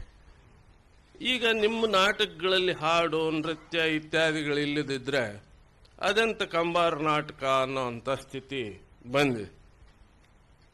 ಈ ಅಂಶ ನಾಟಕದ ಮೂಲಕ ನೀವು ಓದುಗರಿಗೆ, ನೋಡುಗರಿಗೆ ಏನು ಹೇಳಬೇಕಾಗಿದೆಯೋ ಅದನ್ನು ಹೇಳುವಲ್ಲಿ ಒಂದು ಸ್ವಲ್ಪನಾದ್ರೂ ಅಡೆತಡೆ ಆಗ್ತಿರ್ಬೋದು ಅಂತ ನಿಮ್ಗೆ ಅನಿಸಿದೆಯಾ ಯಾವಾಗಲಾದ್ರೂ? ನನಗೆ ಅನಿಸ್ತದೆ, ಅನುಭವಗಳ ಮಂಡನೆಯನ್ನು ನಾವು ಅನೇಕ ರೀತಿಯಲ್ಲಿ ಮಾಡಬಹುದು. ಒಟ್ಟಿನಲ್ಲಿ ಅನುಭವದ ಮಂಡನೆ ಮಾಡೋದು ಇಲ್ಲ, ಒಂದು ವೇದಿಕೆಯಾಗಿ ನಮ್ಮ ಬರಹವನ್ನು ಉಪಯೋಗಿಸಿಕೊಂಡು ವೇದಿಕೆಯಿಂದ ಉಪದೇಶ ಮಾಡೋದು, ಅದು ಒಂದು ನಮೂನೆ, ಅದು ಒಂದು ಥರ. ಆಮೇಲೆ ಅದನ್ನು 2 ಪಾರ್ಟಿಸಿಪೇಟ್ ಮಾಡ್ತಕ್ಕಂಥ ರೀತಿಯಲ್ಲಿ ಅದನ್ನು ಬಳಸ್ಕೊಳ್ಳೋದು, ಅದು ಒಂದು ತರಹ. ನನ್ನ ರೀತಿ ಯಾವುದು ಅಂತ ಹೇಳ್ತಂದ್ರೆ, ಪಾರ್ಟಿಸಿಪೇಷನ್ ಇರತಕ್ಕಂಥದ್ದು ರೀತಿ ಕಥನದ ರೀತಿ. ಕಥನದ ರೀತಿ ಅಂತ ಹೇಳಿದ್ರೆ, ಕಥೆ ಹೇಳೋದ್ರಿಂದ ನಾವು ಒಂದು ಡಿಸ್ಟೆನ್ಸನ್ನು ಕ್ರಿಯೇಟ್ ಮಾಡಿಕೊಂಡು ರೂಪಗಳು ನಾವು ಹೇಳಬೇಕಂದದ್ದನ್ನೇ ರೂಪಕ ಮಾಡಿ ಒಂದು ಡಿಸ್ಟೆನ್ಸನ್ನು ಕ್ರಿಯೇಟ್ ಮಾಡ್ಕೊಂಡು ಅದನ್ನು ಹೇಳ್ತೀನಿ. ಹೀಗಾಗಿ ಅದನ್ನು ಹಾಡಿಕೊಂಡು ಮತ್ತು ಹಾಡು, ನೃತ್ಯ ಇವುಗಳನ್ನೆಲ್ಲ ಬಳಸೋದ್ರಿಂದ ನಮಗೆ ಮುಖ್ಯವಾಗಿ ನನಗೇನು ಬೇಕಾಗಿತ್ತು ಅಂತ ಹೇಳ್ತಂದ್ರೆ, ನನ್ನೊಂದು ಥಿಯೇಟರ್ ಬೇಕಾಗಿತ್ತು. ನನಗೆ ಆವಾಗ ಲಂಕೇಶ್ ಇದ್ರು, ಎಲ್ಲಿ ಬೆಂಗಳೂರಿನಲ್ಲಿ. ಲಂಕೇಶ್ ಇದ್ದ ಸತ್ಯ ಅವರಲ್ಲಿತ್ತದು. ಅವರಲ್ಲಿದ್ದುದರಿಂದ ನಾನು, ಲಂಕೇಶ್ ಮತ್ತು ಬಿ ವಿ ಕಾರಂತರು ಕೂಡಿ ಏನು ಮಾಡಿದ್ವಿ, ಅವರ ತೆರೆಗಳು ನಾಟಕಕ್ಕೆ ಮಧ್ಯ ಮಧ್ಯದಲ್ಲಿ ಹಾಡುಗಳನ್ನು ಸೇರಿಸಿ ಅದನ್ನು ಬಯಲಾಟದ ರೂಪದಲ್ಲಿ ಪ್ರದರ್ಶನ ಮಾಡಲಿಕ್ಕೆ ಪ್ರಯತ್ನ ಮಾಡಿದ್ವಿ. ಹಾಗೆ ಪ್ರಯತ್ನ ಮಾಡಿದಾಗ ಇದಲ್ಲ ಅಂತೇಳಿ ನಮಗೆ ಗೊತ್ತಾಯಿತು. ಅಂದರೆ ನೀವು ಬ್ರೆಕ್ಟನ್ ನಾಟಕ ಅಥವಾ ಬ್ರೆಕ್ಟನ್ ಥಿಯೇಟರ್ ಅಂತ ಹೇಳ್ತೀರಲ್ಲ, ಆ ಬ್ರೆಕ್ಟನ್ ಥಿಯೇಟರನ್ನು ನಾವು ಅಲ್ಲಿ ಪ್ರಯೋಗ ಮಾಡಿ ನೋಡಿದ್ವಿ. ಇದು ನಮಗೆ ಸಾಲದು ಅಂತ ಅನಿಸ್ತು. ಆಗ ನಾ ಶಿಕಾಗೋದಲ್ಲಿದ್ದಾಗ ಇಡೀ ಅಮೆರಿಕಾದೊಳಗೆ ಅವಾಗ ಭಾಳ ಪ್ರಚಾರದಲ್ಲಿದ್ದದ್ದು ಅಂತಂದರೆ ಲಿವಿಂಗ್ ಥಿಯೇಟರ್ ಅಂತ ಇತ್ತು. ಆ ಲಿವಿಂಗ್ ಥಿಯೇಟರ್ ಎಂಥದ್ದು ಅಂತ ಹೇಳಿತಂದರೆ, ಏನು ಒಂಥರ ಆಡಿಯನ್ಸ್ನ ಜೊತೆಗೆ ವಾಗ್ವಾದ ಮಾಡೋದು. ವಾಗ್ವಾದ ಮಾಡಿ ಏನು ಸುಮಾರು ಒಂದು 60-70 ನಟರು ಇರ್ತಾರೆ. ಅವ್ರು ಏನು ನಾಟಕ ಮಾಡ್ತಾರೆ, ಬುದ್ಧನ ನಾಟಕ ಮಾಡ್ತಾಯಿದ್ರು. ಅವರು ಬುದ್ಧ ಇವತ್ತು ಇದ್ದಿದ್ರೆ ವಿಯೆಟ್ನಾಂ ವಾರ್ ಮಾಡ್ತಿದ್ನ? ಅಯ್ಯೋ, ಬುದ್ಧ ಇದ್ದಿದ್ರೆ ಮಾಡ್ತಿದ್ನೋ ಇಲ್ವೋ? ನೀ ಮಾಡಿದ್ಯಲ್ಲ ಅದನ್ನು ಹೇಳುವಂತ ನಾವು. ನೀ ಮಾಡಾಕೈತಿದ್ದಿ, ಈಗ ಅದಕ್ಕೇನು ಅದು ಬುದ್ಧ ಪ್ರಚೋದನೆ ಕೊಟ್ಟನ? ನಾನು ಯಾಕೆಂದ್ರೆ ಆಡಿಯನ್ಸ್ ನೋಡಿ ವಾದ ಮಾಡ್ಬೇಕು. ನೀವು ವಾದ ಮಾಡಿ ಪ್ರತಿಯೊಬ್ಬ ನಟನ ಹತ್ರ ಬಂದು ನಿಂತು ಬಿಡ್ತಿದ್ರು ಅವರು. ನಾ ಹಿಂಗೆ ಕೇಳಕ್ಕೆ ಶುರು ಮಾಡಿದೆ, ಹೇಳಿ ನೀ ಬುದ್ಧ ಏನು ನಿನಗೇನು ವಿಯೆಟ್ನಾಂ ಯುದ್ಧ ಮಾಡಂತೇಳಿ ಹೇಳಿದೆ, ನಮ್ಮ ಮಂದಿ ಯಾಕೆ ಮಾಡಾಕೈತಿ? ಅದು ನಿಂದದು, ನೀ ಉತ್ತರ ಕೊಡು, ಯಾಕೆ ಮಾಡಾಕೈತಿದಿ ಏನು ಅಂತೇಳಿ. ಈ ರೀತಿ ಇರೋದು ಕೂಡಲೇ ಮಾಡಿ ನೋಡ್ತಾ ಇದ್ರಲ್ಲ, ನೀವೇನೋ ಬೇರೆ ರಂಗಭೂಮಿಯನ್ನು ನೋಡಿದಂಗಿದೆ. ನೀವು ಆ ರಂಗಭೂಮಿಯ ಬಗ್ಗೆ ಒಂದು ಎಸ್ಸೆ ಮಾಡಿ ಅಂತ. ನೀವು ಅಮೆರಿಕಾದಲ್ಲಿ ಯೂನಿವರ್ಸಿಟಿಯಲ್ಲಿ ಇರಬೇಕಾದ್ರೆ 6 ತಿಂಗಳಿಗೆ ಒಂದು ಎಸ್ಸೆ ಬರೀಲೇಬೇಕು. ಸೊ ಅದನ್ನೇ ನಾನು ಪ್ರೆಸೆಂಟ್ ಮಾಡೋದಕ್ಕಾಗಿ ನಮ್ಮ ಬಯಲಾಟಗಳು ಅಂತೇಳಿ the folk theatre of north Karnataka ಅಂತೇಳಿ ಒಂದು ಇದನ್ನು ಮಾಡಿದೆ. ಅಲ್ಲಿ ಒಂದು ಪೇಪರ್ ಪ್ರೆಸೆಂಟ್ ಮಾಡಿದೆ. ದೆನ್ ಆವಾಗ ಅವ್ರಿಗೆ ಆಸಕ್ತಿ ಬಂತು. ಆಮೇಲೆ ಅನೇಕ ವಿಶ್ವವಿದ್ಯಾಲಯಗಳಲ್ಲಿ ಅದನ್ನು ಓದಿಸಿದ್ರು ಅವರು. ಇದು ಈ ಎಲ್ಲ ರೀತಿಯಿಂದ ನನಗೆ ನನ್ನ ರಂಗಭೂಮಿ ಗಟ್ಟಿಯಾಯಿತು ಅಂತೇಳಿ ಅನಿಸ್ತದೆ. ಅಂದರೆ ಆತ್ಮವಿಶ್ವಾಸ ಮೂಡಿತು. ಲಂಕೇಶ್ ಹತ್ರ ಬಂದೆ. ಲಂಕೇಶ್ ನನ್ನ 2 ಲೆಕ್ಚರ್ಗಳನ್ನು ಬೇರೆ ಬೇರೆ ಕಡೆಗೆ ಏರ್ಪಡಿಸಿ ಬಂದು ಕೂತ ಆಡಿಯನ್ಸ್ನಲ್ಲಿ ಕೂತು ಕೊನೆಗೆ ಶಿವರುದ್ರಪ್ಪನವ್ರು ಯಾವಾಗ ಈ ನಾಟಕಗಳ ಬಗ್ಗೆನೇ ಒಂದು ಸೆಮಿನಾರನ್ನು ಏರ್ಪಡಿಸಿದ್ರು, ಒಂದು ಬಯಲಾಟನ ಬರೀರಿ ನೋಡೋಣ ಅಂತ.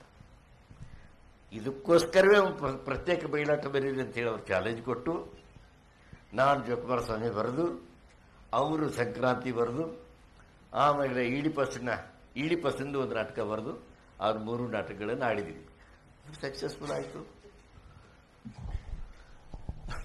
ಆ ನಾಟಕಗಳ ರಿಹರ್ಸಲ್ ನಡೆದಾಗ ನಾ ಕಂಬಾರ ಜೊತೆನೇ ಇದ್ದೆ. ಹೌದು.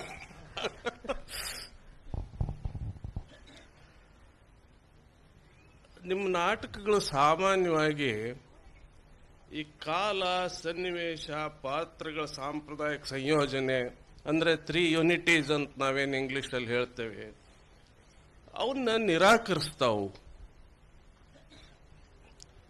ಇದು ಜಾನಪದ ಶೈಲಿಯೇ ಇದಕ್ಕೆ ಕಾರಣನೋ ಅಥವಾ ಇದು ನಿಮ್ಮಿಂದನೇ ಇದು ಅನಿವಾರ್ಯವಾಗಿ ನಿಮ್ಮ ನಾಟಕಗಳಲ್ಲಿ ಬರ್ತಾ ಇದೆಯಾ? ನೀವು ಜನಪದ ಕಥೆ ತಗೊಂಡ್ರಿ ಅಂತ ಹೇಳ್ತಂದ್ರೆ ನಿಮ್ಮ 3 ಐಕ್ಯಗಳನ್ನು ಅದ್ರೊಳಗೆ ತರಕಾಗುದಿಲ್ಲ.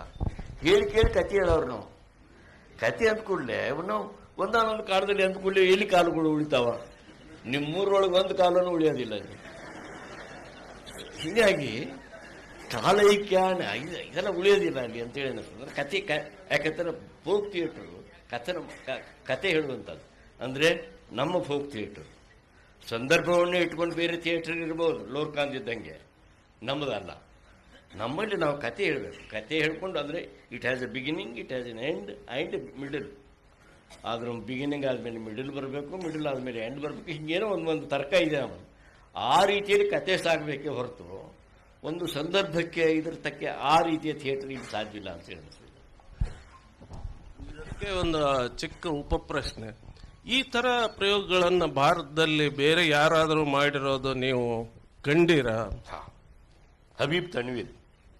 ಹಬೀಬ್ ತನ್ವೀರು ನಮ್ಮ ಪಟ್ಟಣ ಶೆಟ್ರ ಆ ನಾಟಕವನ್ನು ಬಹಳ ಸುಂದರವಾಗಿ, ಅತಿ ಸುಂದರವಾಗಿ ಅನುವಾದ ಮಾಡಿದ್ದಾರೆ. ಯಾವುದು ಶೆಟ್ರದ? ಚೋರ್ ಚರಣ್ ದಾಸ್ ಚೋರ್. ಅದನ್ನ ನಾನು ನೋಡಿದ್ದೆ. ಪಾಪ ಈ ಅಲ್ಕಾಜಿ ಅವರ ನೇತೃತ್ವದಲ್ಲಿ, ಬಹುಶಃ ಎಲ್ಲರೂ ಅಲ್ಕಾಜಿ ಅವರ ಸ್ನೇಹಿತರೇ ಇದ್ದಾರೆ, ಭಾಳ ಮಂದಿ ಇದ್ದಾರೆ ಇಲ್ಲೇ, ಅದರಿಂದ ಅವ್ರಿಗೆ ಹೇಳುತ್ತಾರೆ ಅಂದ್ಕೊಳ್ಳಿ. ಆದರೆ ಅಲ್ಕಾಜಿ ಅವರು ನೇತೃತ್ವದಲ್ಲಿ ಕಂಡುಹಿಡಿದಂಥ ರಂಗಭೂಮಿ ನಿರ್ದೇಶಕನಿಗೆ ಎಷ್ಟು ಸೊಕ್ಕು ಕೊಡ್ತದ ಅದು ಅಂತ ಹೇಳ್ತಂದ್ರೆ, ಅವನು ಒಂದೊಂದು ಸಲ ಪ್ರಜಾವಾಣಿಯ ಮುಖಪಟವನ್ನು ನಾನು ನಾಟಕ ಮಾಡಬಲ್ಲೆ ಅಂತ ಹೇಳಿ ಸೊಕ್ಕಿನಿಂದ ಹೇಳಿದ್ದ ಅವರು ಯಾರೋ.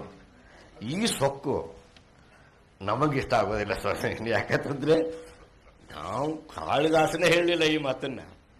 ಇವರು ಈ ಪುಡುಗೋಶಿ ಡೈರೆಕ್ಟರ್ ಬಂದು ಯಾರಿವರು ಅಂತೇಳಿ ನಿಂತರೆ ಬಹಳ ಅಸಹ್ಯ ಅನಿಸ್ತು ನನಗೆ. ಈಗ ನೋಡಿ ಏನು ಅಂತ ಹೇಳ್ತಂದ್ರೆ, ಅಲ್ಕಾಜಿಯ ರಂಗಭೂಮಿ ಯಾವುದೋ ಒಂದು ಕೊನೆ ಮುಕ್ತಾ ಇದೆ ಅಂತೇಳಿ ಅನಿಸ್ತದೆ. ಬಟ್ ಇವರು ಯಾಕೆಂದ್ರೆ ಹಬೀಬ್ ತನ್ನೂರು ಪಾಪ ಮುದುಕಾದ, ಆತನ ಸಂದರ್ಭವನ್ನು ಯಾರೂ ಮುಂದುವರಿಸಲಿಲ್ಲ, ಅದು ಬೇರೆ ಮಾತು. ಆದರೆ ಅಂಥದ್ದೊಂದು ಜೀವಂತವಾದಂಥ ರಂಗಭೂಮಿ ಸಾಧ್ಯ ಅನ್ನೋದನ್ನು ತೋರಿಸಿದ್ರು ನೋಡಿ ಅವರು. ಯಾರು? ಹಬೀಬ್ ತನ್ನೂರು. ಬಹುಶಃ ಭಾರತದಲ್ಲಿ ನಾವು ಇಬ್ಬರೇ ಆ ರೀತಿಯಲ್ಲಿ ಪ್ರಯೋಗಗಳನ್ನು ಮಾಡಿದ್ವಿ. ಆಮೇಲೆ ಕನ್ನಡ ಶುರು ಮಾಡಿದ. ಆಮೇಲೆ ನಮ್ಮ ಮಣಿಪುರದ ಇವನು ಶುರು ಮಾಡಿದ. ಅವರೆಲ್ಲ ಬಂದದ್ದು ಆಮೇಲೆ. ನನ್ನ ಮುಂದಿನ ಪ್ರಶ್ನೆಗೆ ನೀವು ಪ್ರಾಯಶಃ ಉತ್ತರ ಕೊಟ್ಟಿದ್ದೀರಿ, ಆದರೂ ಇನ್ನೊಂದು ಸ್ವಲ್ಪ ವಿವರವಾಗಿ ಅದನ್ನ ಹೇಳಬೇಕು ಅಂತ ಕೇಳ್ತೀನಿ. ಒಂದು ನಾಟಕದ ವಸ್ತು ಅದಕ್ಕೆ ಸಾರ್ವಕಾಲಿಕತೆಯನ್ನ ತಂದು ಕೊಡೋದ್ರಲ್ಲಿ ಎಷ್ಟರ ಮಟ್ಟಿಗೆ ಮಹತ್ವದ ಪಾತ್ರ ವಹಿಸ್ತದೆ? ಸಾರ್ವಜನಿಕವಾಗಿ ಸಾರ್ವತ್ರಿಕತೆಯನ್ನ ತಂದು ಕೊಡೋದಕ್ಕೆ ಒಂದು ನಾಟಕದ ವಸ್ತು ಅದು ಎಷ್ಟರ ಮಟ್ಟಿಗೆ ಸಹಾಯಕಾರಿಯಾಗಿ ನಿಲ್ತದ? ಈಗ ಒಂದು ಉದಾಹರಣೆಗೆ, ಶೇಕ್ಸ್ಪಿಯರ್ ಇಷ್ಟು ವರ್ಷ ಕಾಲ ಬದುಕಿರ್ಬೇಕಾದ್ರೆ ಅವು ನಾಟಕದ ವಸ್ತುಗಳೇ ಅದಕ್ಕೆ ಮೂಲ ಕಾರಣ. ಶಾಕುಂತಲೆ ಇಷ್ಟು ವರ್ಷ ನಿಲ್ಬೇಕಾದ್ರೆ ಅದಕ್ಕೆ ಅದರ ವಸ್ತುವೇ ಮೂಲ ಕಾರಣ. ಅಂದ್ರೆ ವಸ್ತು ಬಹಳ ಗಟ್ಟಿಯಾಗಿದ್ದು ಅದು ಎಲ್ಲ ಕಾಲಕ್ಕೂ ಸಲ್ಲುವಂತ ಒಂದು ವಸ್ತು ಆಗಿದ್ರೆ ಅದು ನಾಟಕ ಮುಂದಿನ ಜನರೇಷನ್, ಇನ್ನು 10 ಜನರೇಷನ್ಗೂ ನಿಲ್ಬಹುದು. ಸೊ ಆ ವಸ್ತು ಎಷ್ಟರ ಮಟ್ಟಿಗೆ ಸಬಲವಾಗಿರ್ಬೇಕು ಮತ್ತು ಈ ಜಾನಪದದಲ್ಲಿ ಹೆಂಗ್ ದಕ್ಕುತ್ತೆ? ಅದು ಜಾನಪದ ಅದು ಸಾರ್ವತ್ರಿಕವಾದಂಥ ವಿಷಯಗಳನ್ನು ಮಾತ್ರ ತಗೊಳ್ತದೆ, ಅಥವಾ ಅದನ್ನೇನೇ ತಗೊಂಡ್ರೂ ಕೂಡ ಅದು ತಕ್ಷಣ ಸಾರ್ವತ್ರಿಕಗೊಳಿಸ್ತದೆ. ನಾನು ಆಗಲೇ ಹೇಳಿದ ಹಾಗೆ, ನಾನೇ ನಿಮಗೆ ಹೇಳಿದೆ, ಒಂದಾನೊಂದು ಕಾಲದಲ್ಲಿ ಒಬ್ಬ ರಾಜ ಇದ್ದ ಕೂಡಲೇ ಆ ರಾಜ ಹೀಗೆ ಹೇಳಿದ ಕೂಡಲೇ ರಾಜ ಯೂನಿವರ್ಸಲ್ ಆಗಿಬಿಡ್ತಾನೆ. ಯಾವುದೇ ದೇಶದ ರಾಜ ಆಗ್ಬೋದು, ಯಾವುದೇ ಕಾಲದ ರಾಜ ಆಗ್ಬೋದು, ಕಾಲ ಮತ್ತು ಸೀಮೆಗಳನ್ನು ದಾಟಿಬಿಡ್ತಾರೆ. ಸೊ ಜಾನಪದಕ್ಕೆ ಆ ಒಂದು ಒಂದಿದೆ, ಏನು ಸೌಲಭ್ಯ ಇದೆ. ಒಂದು ಎರಡನೇದು ಏನು ಅಂತ ಹೇಳ್ತದೆ, ನಾವು ಬರೆಯೋದು ನಮಗೆ ತೀವ್ರವಾಗಿ ತಟ್ಟಿದ ವಿಷಯ, ಒಂದು ಸಂದರ್ಭದಲ್ಲಿ ನಾವು ಬದುಕ್ತಾ ಇರ್ತಕ್ಕಂಥ ನಮಗೆ ಆ ಸಂದರ್ಭದಲ್ಲಿರ್ತಕ್ಕಂಥ ಎಲ್ಲರಿಗೂ ಅನಿಸತಕ್ಕಂಥದ್ದು ಒಂದು ವಸ್ತುನೇ ನಾವು ತಗೊಂಡಿರ್ತೀವಿ ಹೊರತು ತೀರಾ ವೈಯಕ್ತಿಕವಾಗಿ ಇನ್ಯಾರಿಗೂ ತಿಳಿಲಾರದಂಥದ್ದು ಒಂದು ವಸ್ತುವನ್ನು ತಗೊಂಡು ನಾನು ಬರೀಲಿಕ್ಕೆ ಸಾಧ್ಯವಾಗೋದಿಲ್ಲ ಅಂತ ನಾನು ಅನ್ನಿಸ್ತದೆ ನನಗೆ. ಹೀಗಾಗಿ ಆ ಜವಾಬ್ದಾರಿಯಿಂದಲೇ ನಾವು ಬರೆದಿರ್ತೀವಿ ಅಂತೇಳಿ ನನಗೆ ಅನಿಸುತ್ತೆ. ನಿಮ್ಮ ತುಕ್ರನ್ ಕನಸು, ಮನುಷ್ಯಾಗ ಕತ್ತೆ ಮುಖವಾಡ ಬರೋದು, ಇವಕ್ಕೆಲ್ಲ ರಾಜಕೀಯ ಸ್ಪರ್ಶ ಇದೆ ಅಂತ. ಹೌದು. ಅಂದ್ರೆ ಅದು ಈಗ ಒಂದು ರೀತಿಯಲ್ಲಿ ಸಮಕಾಲೀನ ನಾಟಕನೇ ಅಂತ ನಿಮ್ಗನ್ಸ? ನಾನು ಅದನ್ನ ಬರೆದದ್ದು ತುಘಲಕ್ ನಾಟಕಕ್ಕೆ ವಿರೋಧವಾಗಿ. ತುಘಲಕ್ ನಾಟಕದಲ್ಲಿ ತುಘಲಕ್ ಇರ್ತಾನಲ್ಲ, ಅವನು ಇತಿಹಾಸದಲ್ಲಿ ಪ್ರವೇಶ ಮಾಡ್ತಾನೆ. ಇತಿಹಾಸದ ಕಲ್ಪನೆ ನಮಗೆ ಬಹಳ ಹೊಸದಾಗಿ ಬಂದಿತ್ತು. ಅವನು ಭರಣಿಯನ್ನು ಒಬ್ಬ ಇತಿಹಾಸಕಾರ ಅಲ್ಲೇ ಇಟ್ಕೊಂಡಿದ್ದಾನೆ. ಭರಣಿ, ನಾ ಇವತ್ತು ಕೆನ್ನೆ ಕೈ ಕೆರೆದುಕೊಂಡೆ ಬರ್ಕೋ, ಭರಣಿ ನಾ ಇವತ್ತು ಕೈ ಎತ್ತಿದೆ ಬರ್ಕೋ. ಇಷ್ಟರ ಮಟ್ಟಿಗೆ ಸೌಲಭ್ಯ ಇದೆ ಅವನಿಗೆ. ಯಾರಿಗೆ? ತುಘಲಕನಿಗೆ. ಸಾಮಾನ್ಯ ಮನುಷ್ಯರಿಗೆ ಎಲ್ಲಿದೆ?